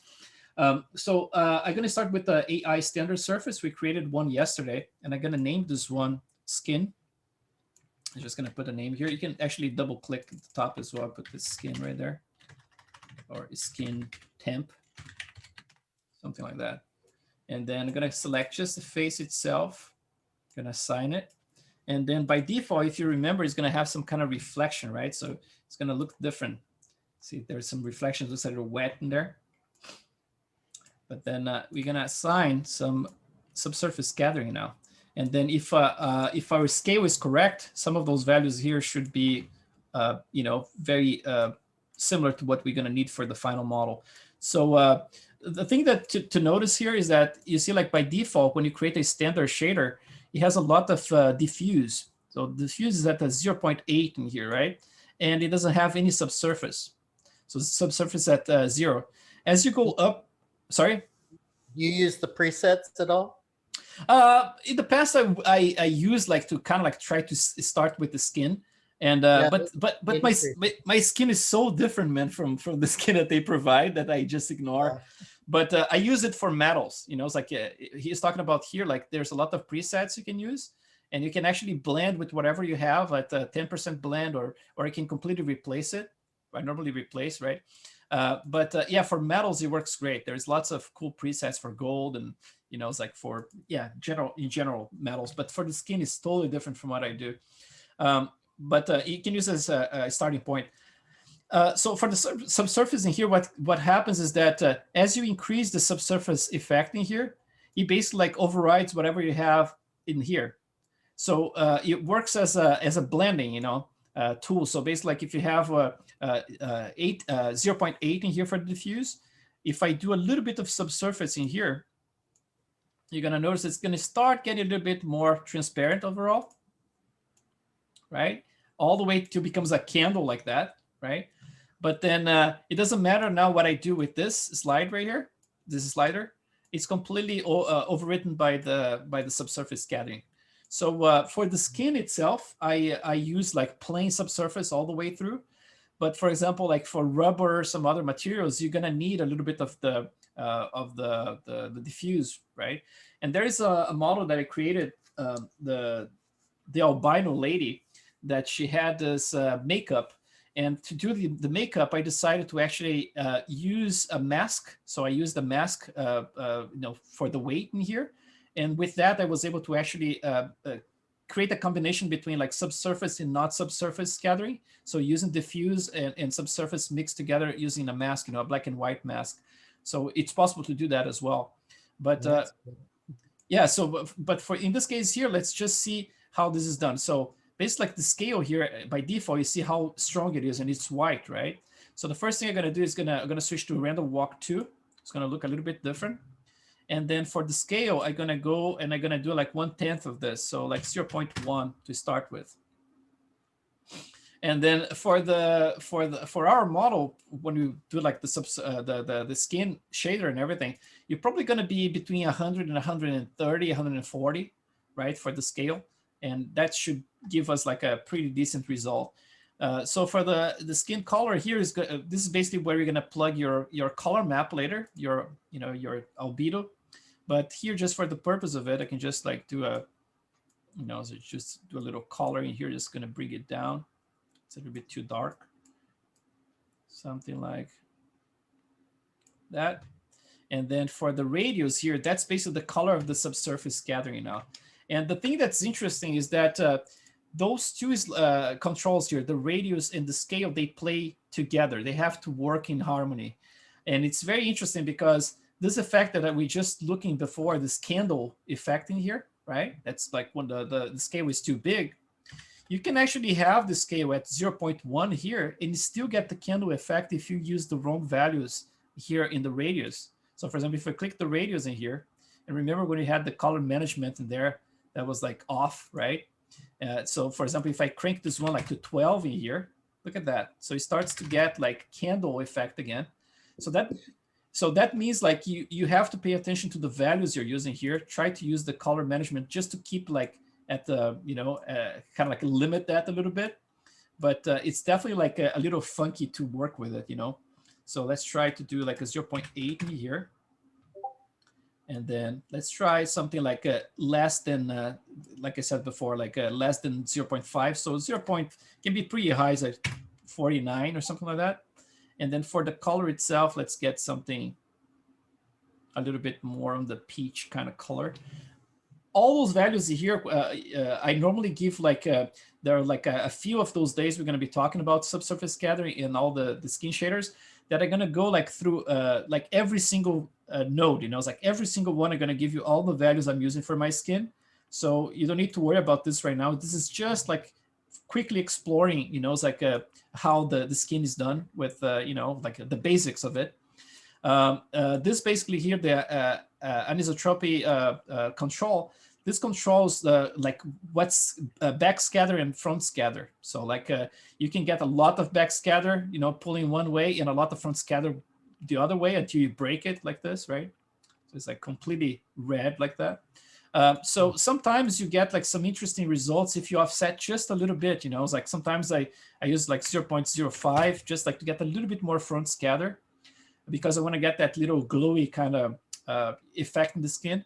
but it all depends of the character. You know, it's like sometimes I find that for some characters it doesn't work as well. So I end up like just keeping at 0, so it's equally balanced between back scatter and front scatter. And then you see like I have like this huge speck that's happening there. It's like super wet right now. Obviously, once we have like all the pores and micro wrinkles and everything, this is going to be broken up, and then you're not going to get super shiny. No matter how high it is, it's going to be more diffuse, right? But just like for a concept in here, we can just play with it. You can actually increase the roughness, and you can get, you know, to look not so shiny. You can actually do this as well. Just click this little square here, and then just do like a local render. So it goes a little bit faster in there. So if you increase the you know, the roughness to something around 0.4, now it's not so shiny anymore. You can bring down the weight if you want as well. And then there are other things you can do. You can actually use the coat for a secondary specular. One thing that I used to do was like I would use like a micro bump for the skin, like to break up the detail further. And then I was using the micro bump, but I was also using the coat. And turns out that the coat kind of erases the bump. You know, it's like when you use the coat, it's basically like he adds a layer on top of the bump. So it basically like erases the effect of the bump. So what I started to do was actually use the coat, so I can actually have the coat like being the rough specular, and that's going to be basically affecting the displacement part. But then for the bump map, I just prefer to use the specular, and then the specular becomes like really the shiny one. So I kind of like reverse both, you know, instead of like using this one as the shiny, kind of like the sweat pass, right? I actually use the sweat pass as being the specular, and then I reverse it just to prevent that problem with the micro bump, you know, just try to trick it. But yeah, let's try this. So yeah, that's just like a little quick render of what something would look like with the subsurface scattering. If we spin this around, let's see if we have any backlight. Let's see, it's just frame. Probably not a lot of backlight in the ear, but you should be able to see a little bit of the red in the edges. But you have to remember that the software doesn't do miracles, right? Like it doesn't operate miracles. If you have the ears sculpted too thick, for example, you cannot expect to have like a very delicate kind of, you know, it's like a subsurface scattering in reddish in the edges and everything. If it's like a beefy kind of ear, that, you know, you need to make sure that the walls that form the ear, they're very thin, right? So for example, like this part in here, if you look from the back of the ear, you make sure that the wall between this and the back of it, it's not super thick. Otherwise, you're not going to get a lot of scattering through it. And especially around those thin areas, you know, you have to make sure that they are thin in the surface as well. Same with the nostrils. So if you have the nostrils carved in there, but this wall here on the side of the nostril, it's a super beefy one, you're never going to get the correct subsurface scattering. You know, it's like you have to think about everything as like a world, you know, accurate, basically, to get the most accurate things, you know, because all those new render engines, including Arnold, they are kind of like they're supposed to be unbiased, right? Like if you plug some, you know, you put the right algorithms in there, the lighting in the correct spot with the right intensity and everything, they should try to mimic the real world as close as possible, you know. So you have to help with that by you know, it's like doing your part and making sure that the thicknesses are all correct, you know. So let me just save the scene. So we have this one saved for tomorrow, and I'm gonna have to. Sorry? One suggestion for everybody is once you have your camera set, lock the camera down. Otherwise, if you go in, you can move, you'll actually able to move your cameras and mess it up. Yeah, that's true. I mean, like I try to keep everything to keyframes so I can actually just go back to it. And I turn off the auto keyframe. The auto keyframe really screws things up. Yeah. But yeah, but under the view, you can lock it. Actually. Yeah, right here, lock camera. So I can do that. But yeah, so I think like for for now, that's basically what we're going to be doing. So just like showing you guys how to set up your scene. Obviously, you're going to get more into like I can do like a quick overview here. For example, like if you want to do like a render to look like a miniature, right? You're going to have to add a ton of depth of field, for example. So one thing you can do is this. Check this out. If I want to work with depth of field, I'm going to select, for example, let's get like this little piece. I'm going to just delete all those measurement stuff here. It's all this tools. And let's get, so the eye, let's see which one I have in there. So this both combined. So this is the second one. So this eye here, if you look in there, that's the iris, right? So I have the iris in there. If you don't have an iris yet, you can create like any little object in this place in there where you want the depth of field to be. And then you're going to notice that there's this thing here that says distance from camera, right? Depending on the object I click, is going to switch. You're going to change it. This basically like it's showing like how distant from the camera that object is. So it's like 87.908 right now, right? How you see this is like this. So if you go to display, and then let's see, heads up and display, you have like object details here. So I'm going to just click it and then click it. Right, object display, object details. So it's going to show you that little, this text in here. So make sure you have it on so you can see it at all times. And then this is very helpful because let's say you want to play with the camera and find out where is the focus point, right? Which is going to be right there at that object. I'm just going to select the camera. So select camera right here. And then you're going to do something like this. You're going to click your perspective shape, which is basically where the Arnold tab is going to be, is the second tab right there. And then I can just copy this tab. So that's gonna, bring it forward like this. So at this point here, what I can do, I can click the object at any time and it's not gonna switch focus to the camera, right? So I always have the camera here. So if I click on it, now I have the pupil selected and I'm getting the distance from the camera is 87.732. So I'm gonna go all the way down here to Arnold and I'm gonna translate this to here. So gonna be 87.732. I'm going to right click the text that says focus distance. I'm going to say set key. And then I have like a enable depth of field right now, right? So the camera is locked in there. So let's see what it's doing right now. Probably is not super strong at this point. Okay, doesn't look super strong. Let's try to crank this one to 2. Oh, check this out. It's not doing anything right now, right? I'm changing the values here, not doing anything. There is something going on here, probably an override. Check this out. So if you go to your render settings again, under diagnostics, I have this little button here that says ignore depth of field. So instead of like having to come to the cameras every time and turning off, you can just do this in the diagnostics. It goes faster this way. So I just turn it off right now. So let's try to render with 2. It should look very, very deep right now. So it's going to look kind of like a miniature, right? And the focus is right where the pupil is. So it's kind of like a little bit behind the cornea itself. It's a little deeper in there, right? So what you can do, is like if you want to have absolute precision, you can create like a little sphere, like just create a little object, make that sphere not renderable, and make it very tiny. So you can actually click on it every time and then extract that little focus distance. You can even link your camera to that and have it done automatically for you. There's a way to do that as well. Just like get this focus distance automatically with a little, not quite a script. It's more like connecting the nodes. You can do that as well. But if you want to do manually, a little object anywhere, it's like it really helps. So that's basically the way that depth of field works in Arnold. And then you have other things. For example, the exposure here it's a simulation of camera lenses, right? So if you use some exposure here, you can actually get the to light up a little bit more. I try to keep things as neutral as possible, and then just do my tweaks with the lighting itself. So if it doesn't have a lot of illumination, I try to crank the my lighting a little bit more, like be a little bit more intense. So, and then obviously there are things like the number of blades. It's like all the simulation of how your virtual lens works, right? There's a bunch of different things you can do with it.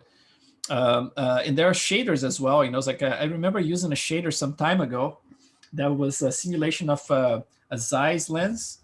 And I did a bunch of renders for, I think it's from Zeno, what's his name? Like he's an artist that he has like he creates like this awesome shaders for rendering in Arnold. Zeno Pellegrino, something like that. Yeah, so he did. He gave me like to test it, and I did a couple of renders for which one was the character I did? Was the Dick Smith. So Dick Smith, this render is right here.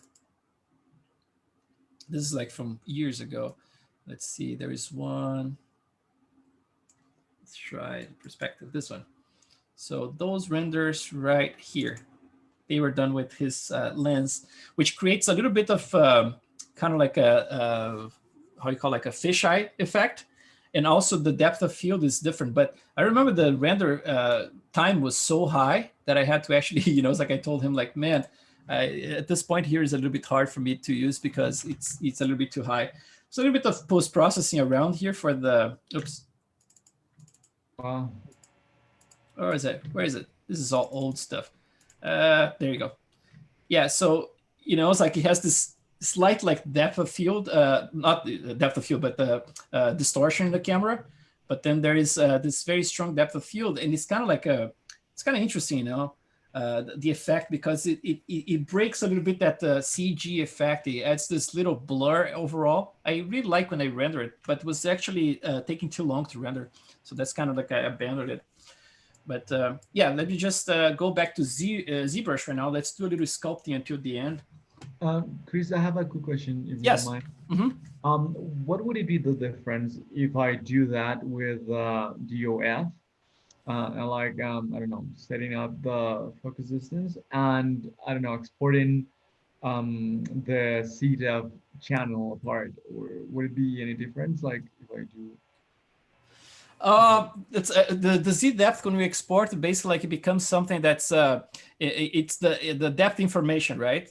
And basically like the focus you're gonna set up, let's say like in Photoshop or After Effects, or any software that can actually read that, and then you can actually bring that focus to any part of the model you want, So yeah, in this case here, I'm actually just setting up the focus to that very specific area. But you're right. I mean, like if you export a Z depth, you can actually have a lot of flexibility. And just like even with ZBrush, right? Let's see if I can do like a quick test here. For example, like I have this model, right? Yeah, if you can show me, would it be useful? Because I was trying to do it, and it was really bright, and I didn't get it. So if you can clarify that. Oh yeah, in Maya, you're gonna have to export the Z depth, but bring to Photoshop and actually tweak it until you can actually see something. Because by default, it's going to be very, very bright, as I remember correctly. I remember like back in with Mental Ray, there was a range that you would set. Basically, like you would set a range and you would say like, I want this from this point to this point, and you would create something on the fly that you could actually see it, right? But then with Arnold, I don't know if there's a range that you can set. I think like every time I tried to export, it was a super bright map, like you said. And then I would have to actually bring to Photoshop and then just like add how we call like an exposure node, right? Like exposure layer, and just like bring it down all the way, and that I could get like something I could see actually. It might be when I had bump maps that I created in Maya and then went back to ZBrush. ZBrush does negative 0.5 to positive 0.5 as their scale, and Maya does 0 to 1. So when you go back to Maya, you end up getting, instead of what you expect, you actually get twice as much bump as what you. Oh yeah, you're talking about displacement map. Yeah, for the displacement map, we're gonna be actually matching whatever Arnold is doing. When we get to the multi-map exporter, we're gonna do this under the export options. We're gonna be setting up the displacement to the base, like the mid level, instead of 0.5 is gonna be 0.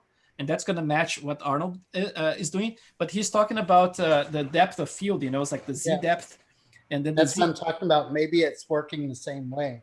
Oh, maybe. Huh. So you cut it in half? Yeah.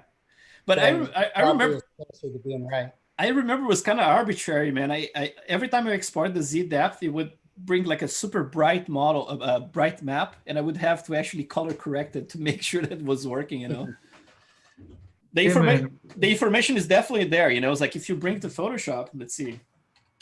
Let's I don't know. Let's try it here. Photoshop. Oops.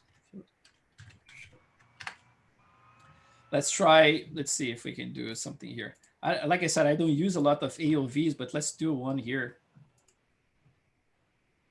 And then I believe you have to have the. Go back in here. So the AOV, I have to have like, so this one is like float right now, EXR. Let's see if I can get it to render. There's an option here, I think. Merge AOVs. I think I have to have my merge AOVs here. Let's do like a test. Let's see like I don't know if this is gonna work here, but if I spend a few minutes, I think I can figure it out. But if I can make it work right now, I can show you tomorrow for sure. So let's do like a quick render of let's see.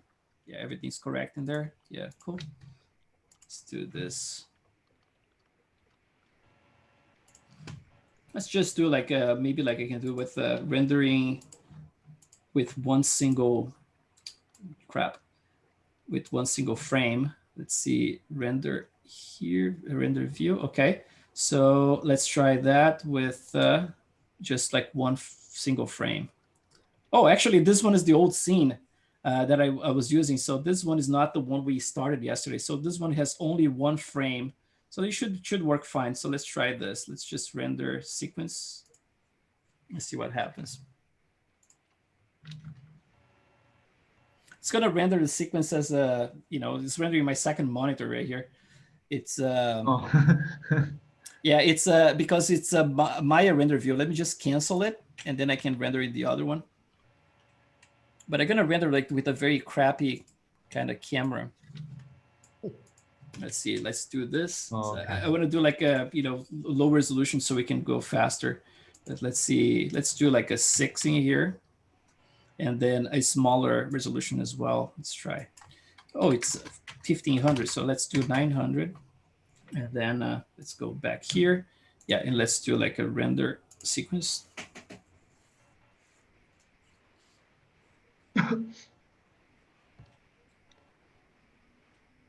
I mean, that's pretty confusing because when you're exporting on like playing between software is like, I don't know, learning Japanese and Cantonese and Spanish, French. What do you mean? Like, I mean, all of them speak different languages. Like, oh, you're gonna have the, I don't know, X in a different position, or you're gonna have the normal flipped, or you're gonna have, I don't know, some really tiny detail is gonna be changed, and it's gonna fuck up all of your work. Yeah, I mean, like every software, right? Like they have like you know, a lot of stuff that's completely different. Even with Maya, I mean, like every new version they change a lot of stuff. ZBrush as well, right? Well, yeah, exactly. The ceiling, the floor, and the floor is the ceiling. Sorry? I said, and ZBrush, the floor is the ceiling and the ceiling's the floor. It's totally exactly. So. Yeah. Oh man, check this out. So at work, right, at ILM, what they have in there is that back in the day they used Softmage. They used that for Jurassic Park back in the day, right? Like all that stuff. So they have everything flipped. And so for example, like we don't use like a Z for the, you know, front axis. It's based like X for front axis. So if I want to flip something, what we normally would do, like with X, like I did with the eyes, like flipping the X, I would have to use like a flip in the Z thing. And then there's something about the scale as well. Instead of like using world scale, everything is like based on the like Maya units and stuff. So like all the models, like if you compare to real world scale, they're all tiny, you know? So it's man, they have all kinds of tools, obviously, to convert things and all, but it's always like always to preserve like legacy with other stuff. And it's just like so confusing, man. It would be so easy to switch everything to legacy to world scale, and then have some tools to just like, okay, when you open a file, like you want to convert to legacy or not, you know, it's like it would be easy that way. But the thing is, like we're stuck with the stuff that was done like many years ago. You know, it's still the way we work. Yeah. Did Ofar work on that too? What's that? I said, did Ofar work on Softimage before he went to zero the pixel logic? So. No. Yeah. So okay, I rendered that one. So let's see what it is. Let's see if I have my scene set up in here. So I'm gonna have to find it. Let's see, Velasquez inside of images. So let's try this and see if it's in there. Images. So I have the EXR. So let's see what happens when I try to open it. Okay, so I have the model in there. Let's see if he actually it's mixed with it or not. So I have the alpha in there, but the Z is not here.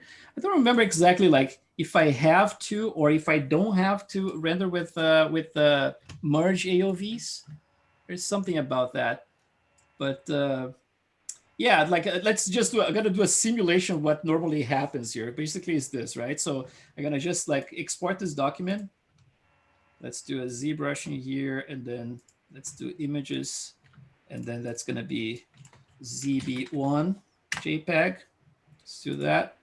And then if you go to, for example, your alpha and do like a grab document, right? Now you have that one. I'm gonna export it. I didn't know that. Wow.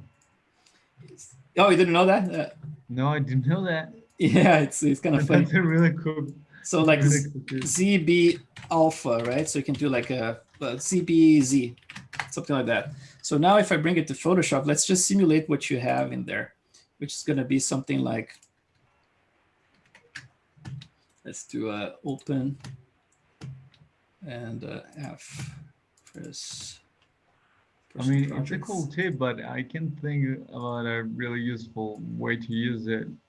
Oh, it's really cool, actually. You know, it's like sometimes you want to do like some quick concept stuff. It's really useful. Oh, okay, yeah. Okay, yeah. So basically, like what you have in there, you probably have something when you export the Z from Maya, you have something that looks kind of like, you know, it's like overblown. Like this is what actually have the background together with it. But you're probably going to see something that's completely white like this. So basically what you're going to have to do is basically the opposite of what I'm doing. Just going to add like one of those color correction nodes here. So basically like you have your alpha in there, you're going to just add this one here and I'm going to do like a exposure. And then instead of like going higher, you're going to go lower in here. And you're going to try to contrast it, find like the right balance between the color correction and the intensity of it, until you get something that you can actually read, you know? So let's say if you have something like this, once you have something you can actually read, you can actually just bake the whole thing, flatten the image, and then you can do like a Control A to select the whole thing, Control C to copy to memory, right? And then you're gonna go to your, you know, to your Photoshop in here, and then under the channels, you can just create a brand new channel, and then you can just paste it in here. So now you have an alpha. Now you can click your RGB again to go back to your model. And now if you go to something like, let's say like under your filter, you go to your blur and then lens blur. Now, the way it works is like this. You can just click in one area. Let's see. You have to select the depth in here. So alpha 1 is going to be my depth, right? To make easier, I can actually name this. Let's name it depth in here. So depth Z, for example, right? So if I go back to RGB, so filter, blur, lens blur, and then depth Z right here. And then if I click, for example, the ear right there, that's the focus. I'm gonna just like increase the radius here so you can see it. So the focus in the ear, and then if I click the eye, the focus is the eye. It's cool for concept art, you know, it's like, you can definitely, you know, do cool stuff with it. The thing that I did that was not recommended is that I don't have like a color baked in the background. It's nice to have a color baked in there so you don't get like some artifacts and stuff like that. But yeah, you have like the blade curvature to here that can actually use to help as well with that. But it's cool that, you know, that's basically the same principle. If you render something out of Arnold, the Z depth, that's the same thing you're going to have to do. You're going to have to reduce the brightness of the image overall. And then once you have that, then you can do the same procedure, you know. But one thing I would say is that if you have something like this depth here, I would try to add like a dark color to the background, but something that's not absolute like black like this. And another thing that happens is that there is a little bit of a leak when you look at this. Let's see, where was it? Right here. So color lens blur. So there's a little bit of a leak. There's a difference between the anti-alias render version of the face itself and the mask that's created for the depth of field. So if you have one of them that has any type of little blur to it, you end up like getting this type of artifact in here. It has to be locked to it. So that's why when you render from out of Maya, for example, a depth of field pass, you have to make sure that you don't have like any. Actually, I think the latest one I render, I have to check that. But there is either you have to remove all the filters to get like a perfect one, or you have to match the same type of anti-alias. There's one of them. I believe is the removing everything. I think is the one that the way you do it. But I need to check that. But yeah, so that's basically like the way it works, like as a post-processing kind of thing, right? But let's see if I can do a little bit. We have like a few minutes only, but let's do a little bit of sculpting in this guy because I have to keep moving forward with it. I'm sorry? I have another question. I mean, I'm kind of annoying, I'm sorry. But so I know you have your mesh that has all of the UVs. So when do you feel comfortable, or when do you start, like, I don't know, using CWrap or something, and you start adding details, or what's the point when you feel comfortable, like, okay, using the regular subdivision stuff and adding details? Yeah, so it's going to be basically like I'm going to keep refining this model in the next 2 days, right? Like so today is Tuesday. So Wednesday, tomorrow is going to be based like tomorrow, and then the day after tomorrow, we're going to already project this thing, you know? Basically, like I try to get to a point that the proportions look fairly okay. Obviously, a lot of stuff here is going to be changing all the time, all the way to the end of this model. But if I have let's say, like if I'm a point that my proportions look completely incorrect, right? Like the face looks like this, right? I'm not going to be, you know, thinking about projecting anything if I don't have something that looks consistent enough, you know? And then once I have that, I don't need to, you know, to be too concerned about like everything being in the right spot, as long as it's consistent enough, you know, it's like proportion wise. And then once that is in place, then I'm going to project to the new base mesh, and then keep working on that base mesh like all the way to the end of the project. And then during that process, I can already start like adding some, you know, it's like pores and wrinkles and everything, as long as the model, again, like it has to be close enough to what I consider like, okay, the likeness is in a, let's say like a stable spot, you know, it's like, doesn't look like the person, but I know that the eye is not going to move from here all the way down there, right? It's already in a position that's fairly in the position that I want. If you have like a, you know, to tweak a little bit so it goes down slightly like that, there's not a problem. That same with the nose, you know, it's like anything that's kind of like smaller changes, you're not gonna, you know, or like bigger changes, for example, that are just kind of broad, for example, like the whole head, if I change the size in here like this, like in a broad way, I mean, that would not affect anything, you know, it's like that much. It would be basically like a deformation, just like you can consider like a blend shape, you know, it's like if you're doing facial expressions, you have to count that. Yeah, obviously you're going to start like, you know, it's like having some, you know, some of the pores and wrinkles and everything you have in there, they're going to have to deform to accommodate that facial expression. So it's almost like thinking the same way, you know, it's like but definitely like you have to have a consistent model. That's all you need, you know. Okay.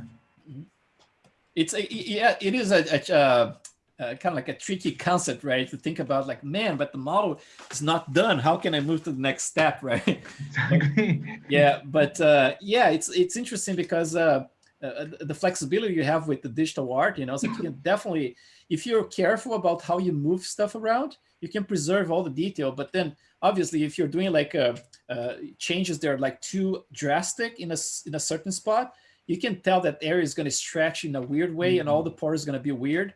But if you do things like carefully, like in a broad way like this, and then like, you know, being really careful about not distorting things, right?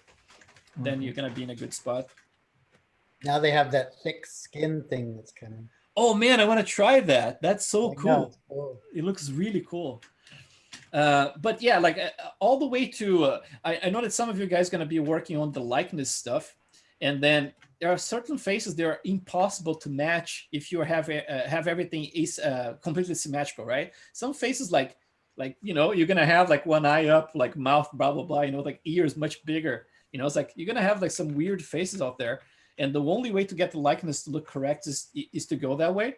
But I would say try to avoid this all the way until you have this projected into a symmetrical topology, and then from that point on, once you have the symmetrical topology, you can just save a morph target, or you can export that symmetrical topology to a separate object, something you can retrieve later on, because I tell you right now, if you never did like pores by hand, it's a lot of work, and doing like for both sides, it's like double the work, right? So as much time as you can save by doing everything symmetrically all the way to the first pass of the detail, then you are gold.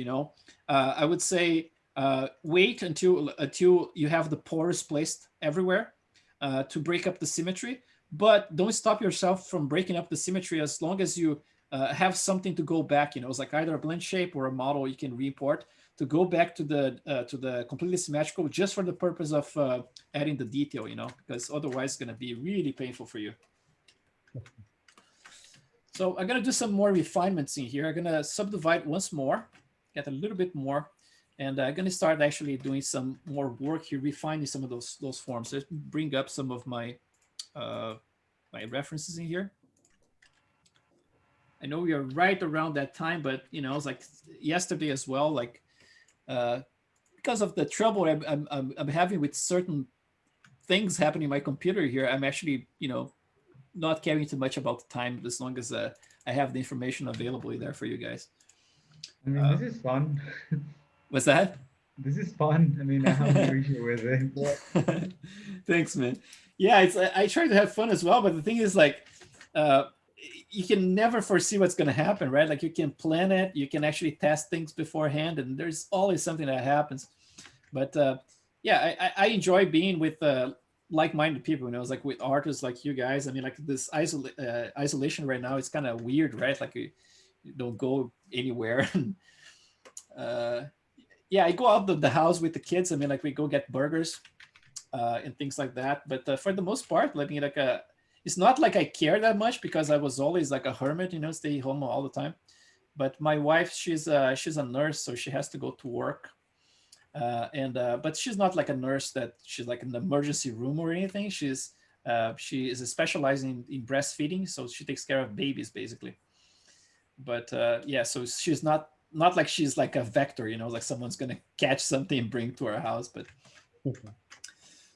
yeah, I just wish it was different. It's like I'm not happy with the situation of everything, especially for friends of mine who practice sports and all kinds of stuff, and it's like all those lockdowns to me, I understand the point of them, right? But at the same time, when you look at the results of them as a bigger picture, it's like everything that's being caused from this. I mean, like there's like some publications from the world from the UN actually talking about the amount of starvation being caused around the world. That's going to put like millions and millions and millions of people in starvation. It's like the amount of death being caused by the lockdowns, I think it's going to be way, way bigger than the lockdowns themselves. But that's just me, it just sucks. It just sucks for us as humans. I mean, this COVID thing, it's a thing nobody knew how to handle it in the first place.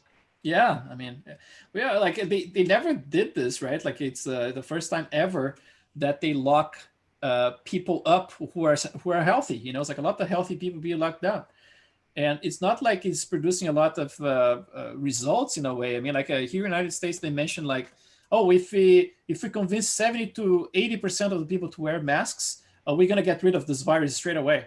Well, right now, people are basically like 90% of the people wearing masks for months, and nothing went down. I mean, like, so it's almost like they keep moving the target further and further, it's like, and keeping people like in this desperate kind of mode, which is kind of sucky.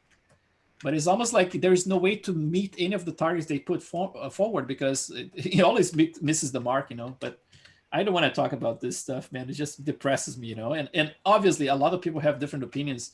Even here in the house, it's like my wife being a nurse, we have different opinions about this. She's, I would say, like, I really wish like they are just opening up and letting people deal with it, but then I would be irresponsible and hate life, right? And so I cannot say that. But yeah, my wife, she wants people to be very careful. She is right. I mean, it's Wow. Did you hear what happened in Sweden? Yeah, of course. Yeah, because they basically said, be careful and you don't have to wear masks or anything. And they kept going up and up and up. And finally they had to close everything down. Yeah. Wow. Yeah, but so it's not imaginary and it's not some kind of... Oh, no, not imaginary at all. I mean, like we know cases, it's like people who actually got bad stuff, but it's just like I think the biggest concern, at least, like it's what type of like post effects, right? Like something that you catch it and a lot of people get rid of it like straight away, but then what causes to the body is still like people don't know exactly. There's some people have like some blood clots and stuff like affecting the brain and all kinds of stuff that it's still like a little bit of a mystery what causes afterwards. But in terms of survival rate, it's pretty high. I mean, it's very high. But it's kind of weird. It's kind of weird. My mom got it. My mom got it. I mean, my mom got COVID. Well, she got it like I don't know, some months ago. But it was kind of like a hard flu. Yeah. Kind of harsh. But my boss got it too, and it was basically not having the sense of flavors or smelling. But it's weird because a friend of mine, his mom got it and it was a huge thing. I mean, with oxygen, and she got locked down in the hospital. Yeah. I mean, it's the uncertainty. It's everywhere in every single moment. Yeah, I have a friend in Brazil. He got it pretty hardcore. He said like, this is the worst flu I ever had. It was like, he said like, it was really, really bad. And then there are some people who actually, but the thing for me is like, that concerns me a lot is like the tests are not that precise. I mean, like there's some people like getting tested and getting positive and then getting negative.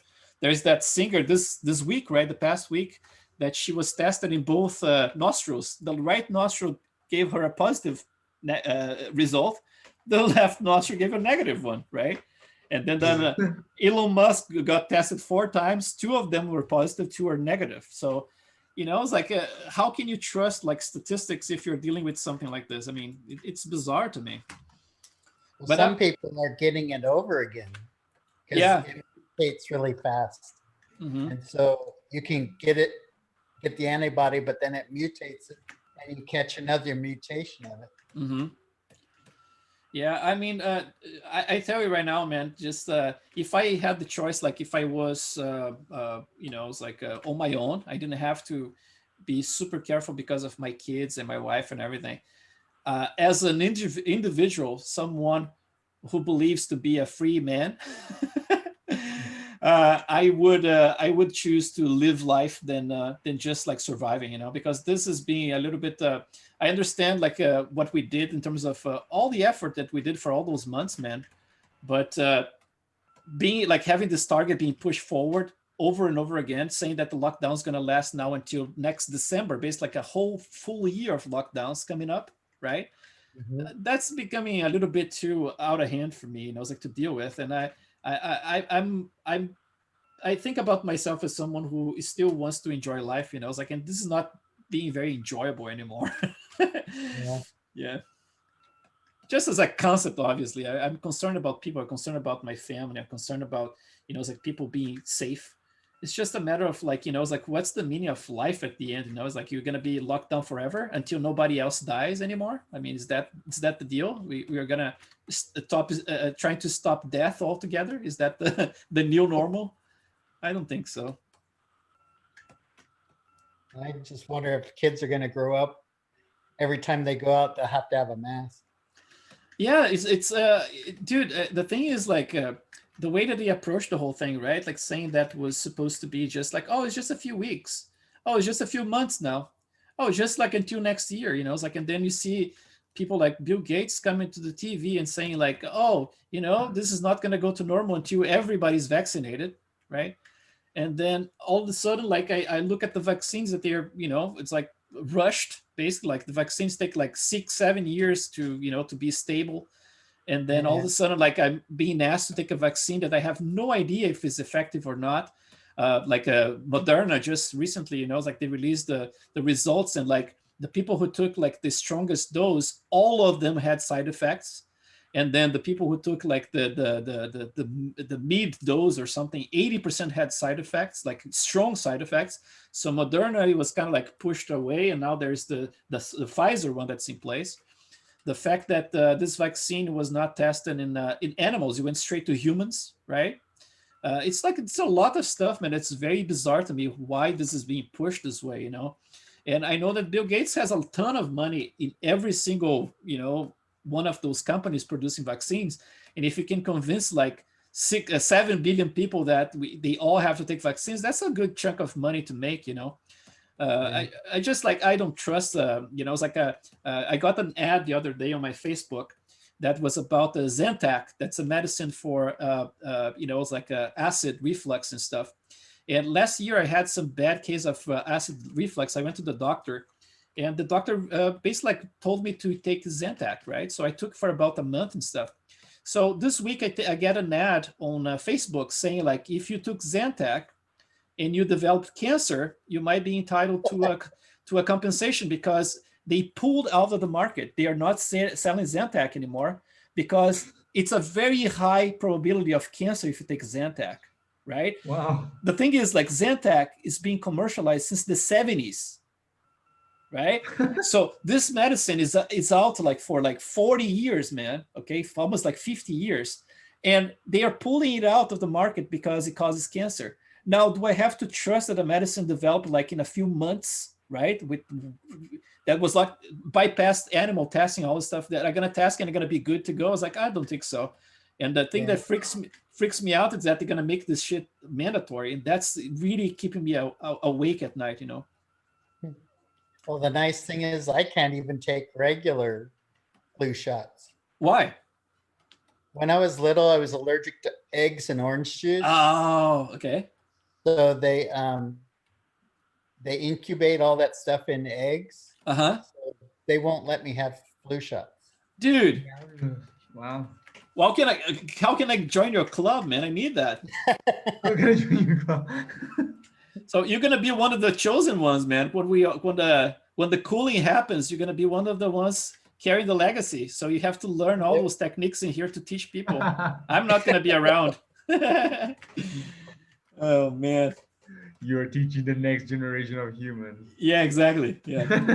It's gonna be a mix, right? It's gonna be a mix between human and machine, right? That's basically what Elon Musk is promoting, right? With the whole. I believe so. I mean, the first cyborg, it's already out there. I don't know if you have seen it, but there's a guy who is colorblind, and he designed to have like an antenna like installed in his brain, so he can how can I say it? So the antenna what does is converting the colors into a sounds in his brain. Yeah.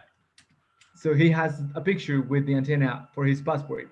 So he had like a legal battle because it was like an accessory, and he said, no, it's part of my body. So it's already a cyborg. Oh, that's interesting, isn't it? Some people have some people see color as sound anyway. Like yeah, that's synesthesia, but he's not seeing colors as sound, so he's literally listening at colors. Wow. That's so weird, man. I wonder, like, in the future, it's like how it's gonna be, like, it's like you go to a place where you have like a metal detector, right? Like, you're gonna have all this crap plugged to your body. Yeah, but then it's like, do you see red, or do you? It just tells you that it's red. Right? Like it's almost like, is this like the real sensation, or it's just a code, right? It's like a combination of zeros and ones that you learn how to understand as being red, right? But not necessarily seeing the red. You don't know. That's a weird concept that I have thought, like, how can you know that you're colorblind in first place? Like, if you're a kid and I don't know, your teacher is People telling tell you, you oh, you're wearing mismatched socks and stuff. Exactly, mismatched socks. Exactly. I think.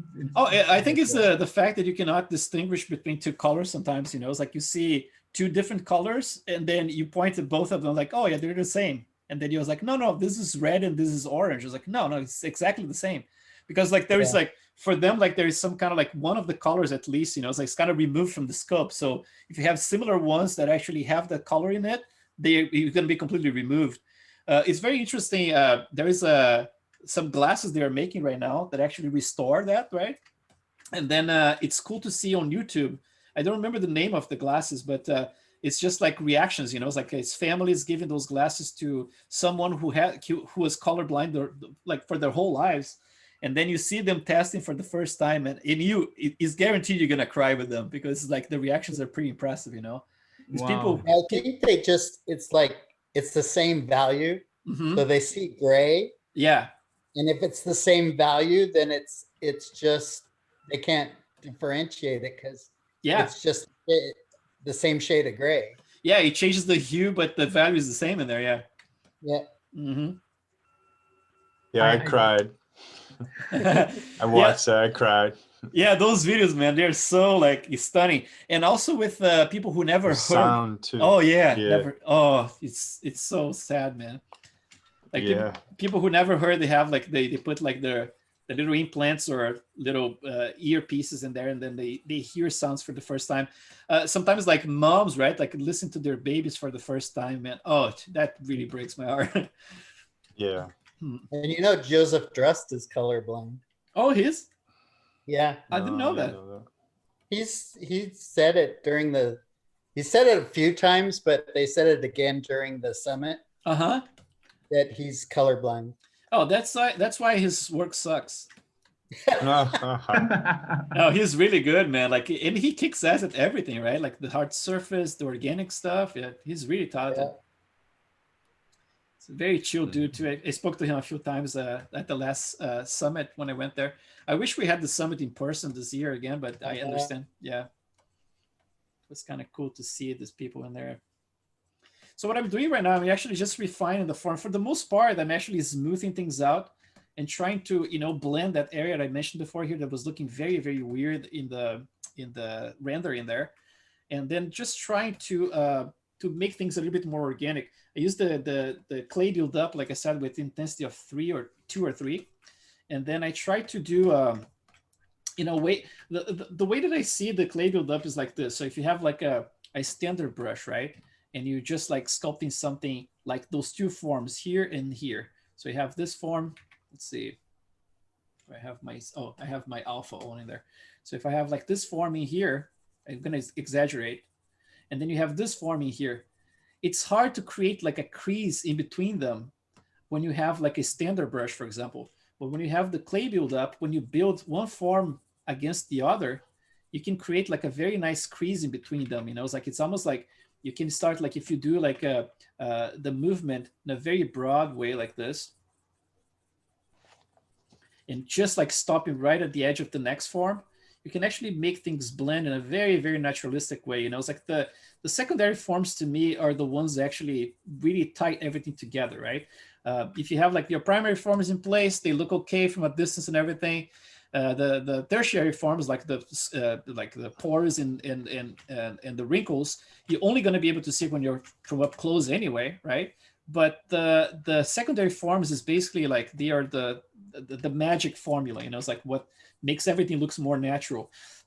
The secondary forms are basically like those major folds I'm building in here, right? So you have your primary, which would be basically like that model we started with yesterday. That was just like some planes, just defining really the primary shapes. Is almost like seeing everything as a combination of geometric shapes, right? And then the secondary forms are those ones that give like all this, you know, the softness to it, right? So for example, like if I have like this underlying structure here are going to be muscles everywhere, right? But on top of the muscles, I have like the fat pads, and I have the gravity happening here because he's kind of like an older person in here, not old but older. So all this stuff you get with those secondary forms, So it's always like that thing about like starting with a good structure. Otherwise, your house is not gonna stand for long.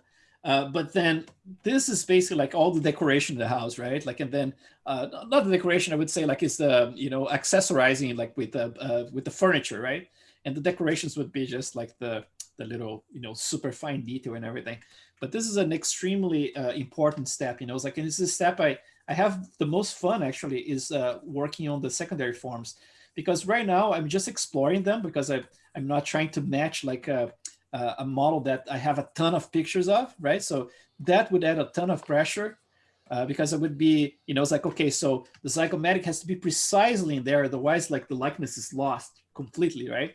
But in this case here, I have this room to explore those forms and try to find those planes again. It's like if I look at the zygomatic forms in here, so I have like my bag in here, the eye bag right here, going this direction.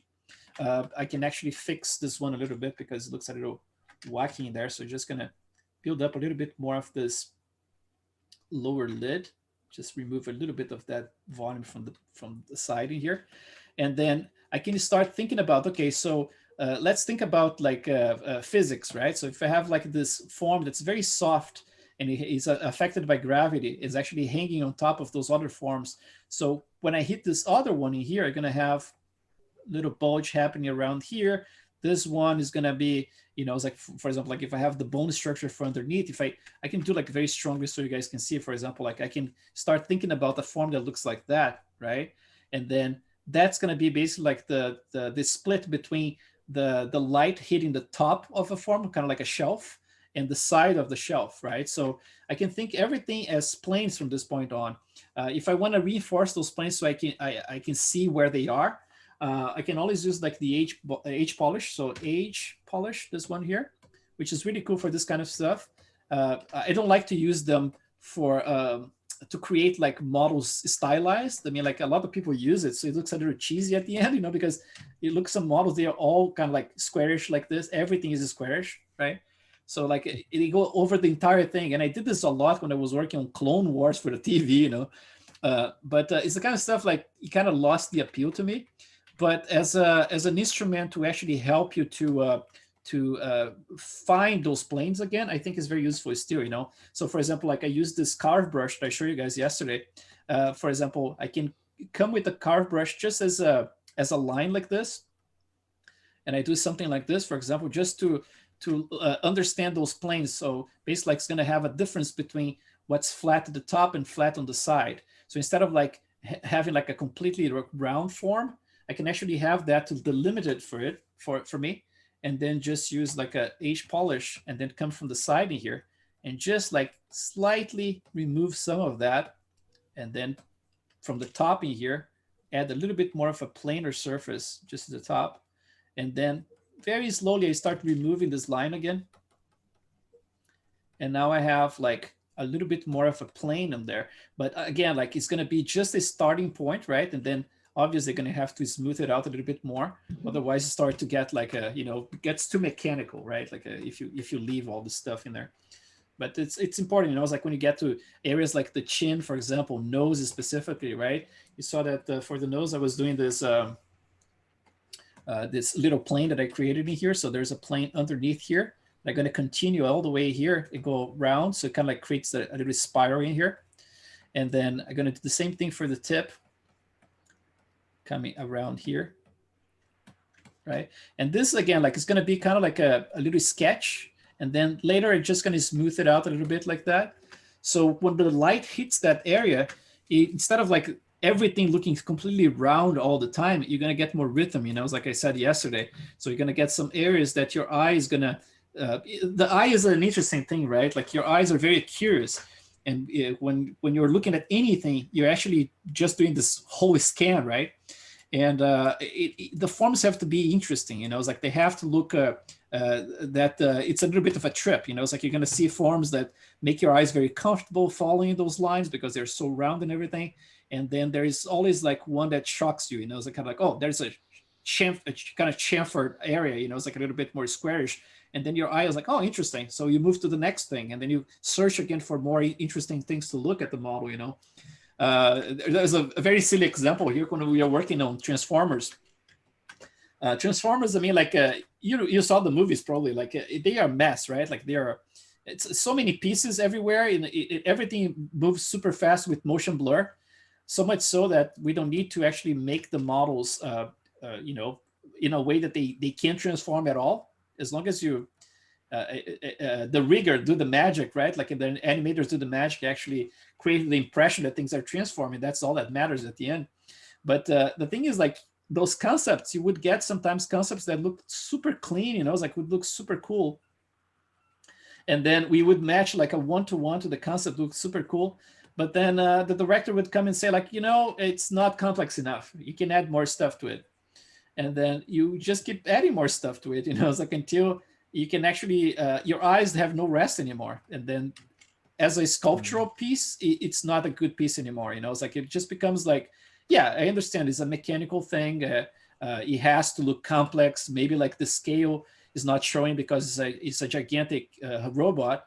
And then if you don't have enough stuff, then you're probably not going to get the impression of the scale, But in terms of design itself, I mean, like some of the concepts, the original concepts were better because they had more of this stuff that I'm talking here in mind. It's like this thing about like giving rest to your eyes. So your eyes are rested, and then they go like to an area that's very busy. So it keeps the interest in that area that's busy, and then relaxes again, goes to an area that's cleaner again. But having like busy stuff all over the place, it's not a good way to go. It's like, it's not interesting. It becomes too busy and sometimes lumpy. If you do this with noise. Sorry, it's just noise, and then your brain ignores it because it's just a noise texture, and you just exactly, yeah, you just filter out, right? It's just like, yeah, it looks bad. So that's why like the easiest thing to do is to actually just slap a bunch of texture XYZ, right, to your models, which by the way, like I am not against at all. I think Jeremy is doing a great job with his products and everything. Just my class here is that's not the way we do it. But I tell my students all the time, it's like, if you rather use that instead of like sculpting by hand, I have no problem with that. I mean, like, you go ahead and do whatever you need for your model. But in our case here, we're just like, okay, let's take the opportunity to be curious about how things work in the real world, and try to rediscover them as a kind of like an exercise, as trying to keep our minds open for discovery. I think is a more interesting thing to do. But I mean, like at work, we use Texture XYZ, and I recommend like my students, like to use it because it saves you a ton of time. But definitely not something that I consider like very artistic if you're just using scans for everything, but yeah, I mean, it's a huge time saver, Well, I think yeah, it's amazing how early you can make it so realistic. What's that? I'm amazed how early you can make it look realistic. Oh, it's a hit and miss, man. Sometimes, like, no matter how much time I put in a model, sometimes it's off for a long time, until I can actually make it look better. And it's always like, sometimes the pieces fall into place straight away. Sometimes they are off for a long time. Yeah. So maybe I got a little lucky with this guy, but I'm not very hopeful because sometimes it's in a good spot and then I do a few tweaks and all of a sudden it's off again, So, yeah. But yeah, I like the exploration of those forms, it's like making sure that all those forms, they read as if they are like soft and always like, I think the thing I put in every single class that I'm always mentioning is like, try to imagine that every single form you're putting in your characters, you're actually able to touch it. Try to simulate, because I mean, like, we have that in our brains, right? We touched a couple of things in our lives. So if you try to imagine those forms as physical forms, like you're sculpting in clay, try to imagine, like, for example, when you have like a form that's sagging, it's like this area here, for example, of the jowls, So if it's sagging here, what's causing that? So there's the gravity coming down here, probably like around here, I'm gonna have a little bit more of the depression. And then around here, this is gonna continue to sag a little bit down here, right? And then everything propagates. It's almost like a gigantic ripple. Like it's almost like a chocolate. It's like one form shocking against the next one, and then creating those ripples, you know? So you have to actually think about, what if this was a real thing? What if I can try to decode this into some soft surface, like imagine a piece of cloth that we are very familiar with, right? So if the cloth is sagging in here, you know, it's like you're gonna get some areas that are actually serving as hooks. So probably there's a hook around here, right? And then from this hook, you're gonna have something sagging around it, but then the hook itself is kept in place. So it's it's just like trying to imagine those things as physical things, right? And I use like the metal, one of the metal shaders or something, materials. And I watch the shine as it goes around. Oh yeah. And I catch like flat spots and make sure it gets round and all that. Yeah. And another thing that I do, and I suggest people to do, is that I'm always like working at, I would say, no more than 60%, because I'm always tired and always like a zombie, you know. I go to bed super late, and my brain is completely cooked at the end of the night, and that's the time that I produce most of my work. So what happens is that I keep like trying to push myself, you know, it's like in terms of, dude, just like try to stay awake, try to do this, but I know it's not the best time to do it. If I could wake up like at 6:30 in the morning, it would be perfect, because that's when my brain is completely clear of any fog. But if you are completely tired, like I am all the time, and you work at night, flipping your model upside down is very useful, you know, to get like a kind of like just to trick your brain to recognize this model as being completely different. All of a sudden, it's not a human anymore. You know, it's like when you flip like this, it's like, oh yeah, so this is a different model now. So my brain is so happy, right? Because okay, so I can deal with this one. So you can do this for a little while until your brain starts getting a little tired of it again. And then you flip it back, you know, it's like, obviously it's very important to actually recognize those forms that are a little bit out of place when you're doing this way.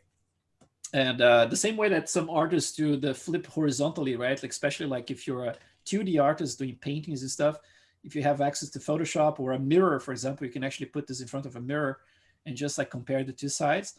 But since we can use symmetry here, so that's not a big concern.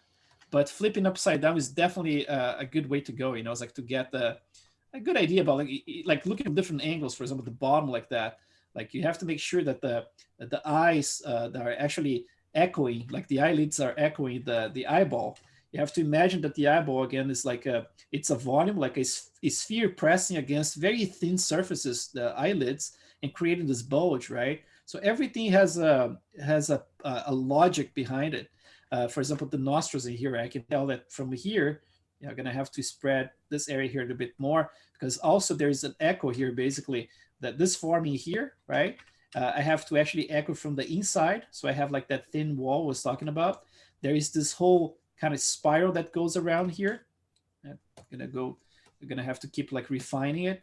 But, you know, it's like this area here, it's normally like it's thinner than we think, you know. It's like sometimes we build this thing like this area here very, very thick, and it looks very weird. So it's thinner than we think. This whole profile, right? Like some people have this area very well pronounced, like I'm adding it here. Probably like this is going to end up like going up slightly like this, right? And some people have very shallow like this, right? Completely shallow.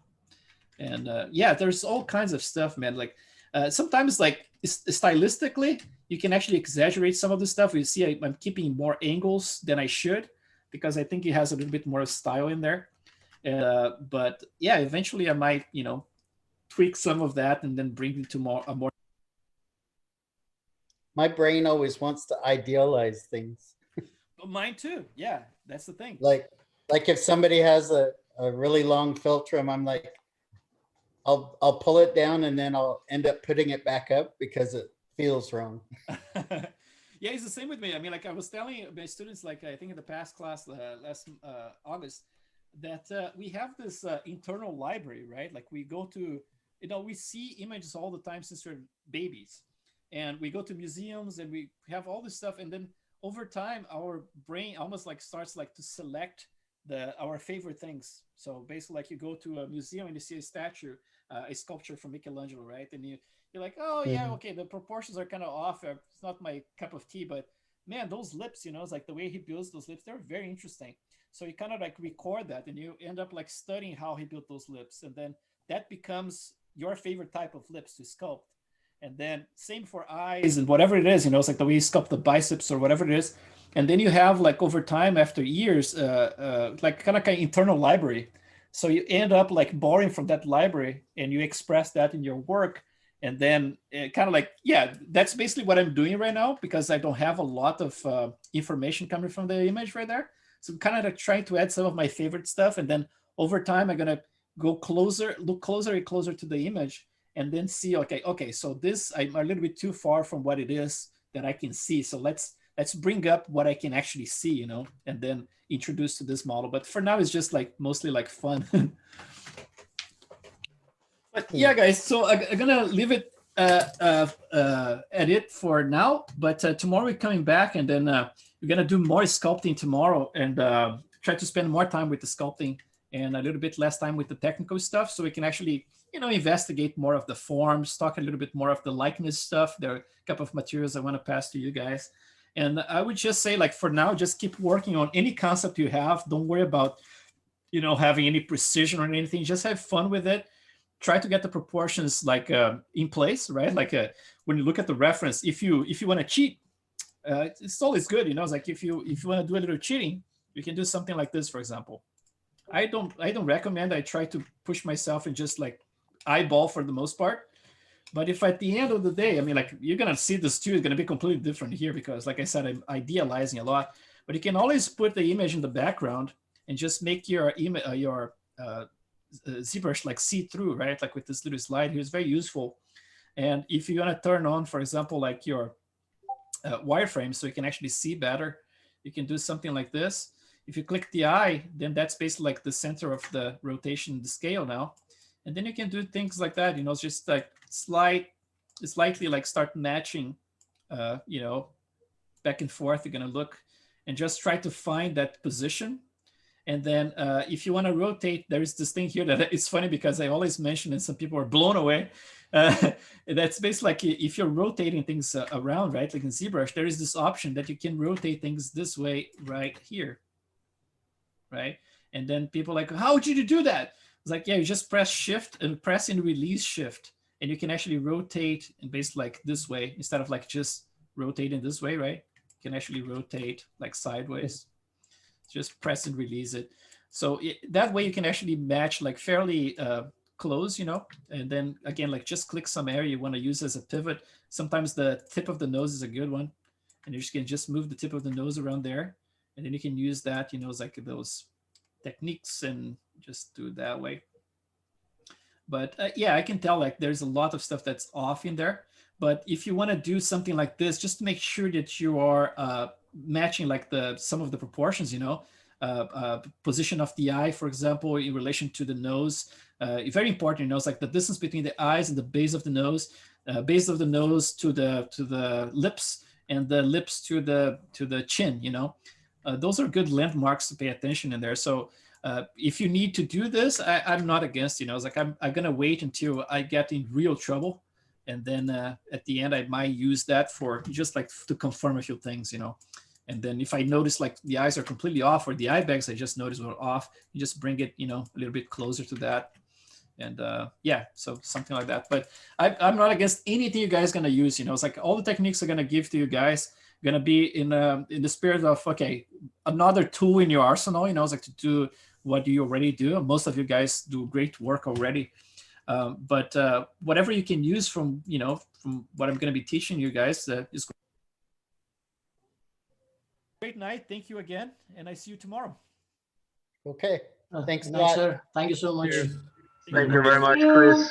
Bye. Night, everyone. See you tomorrow. Bye, Bye-bye. Good night, everyone. Good night, everyone. Bye.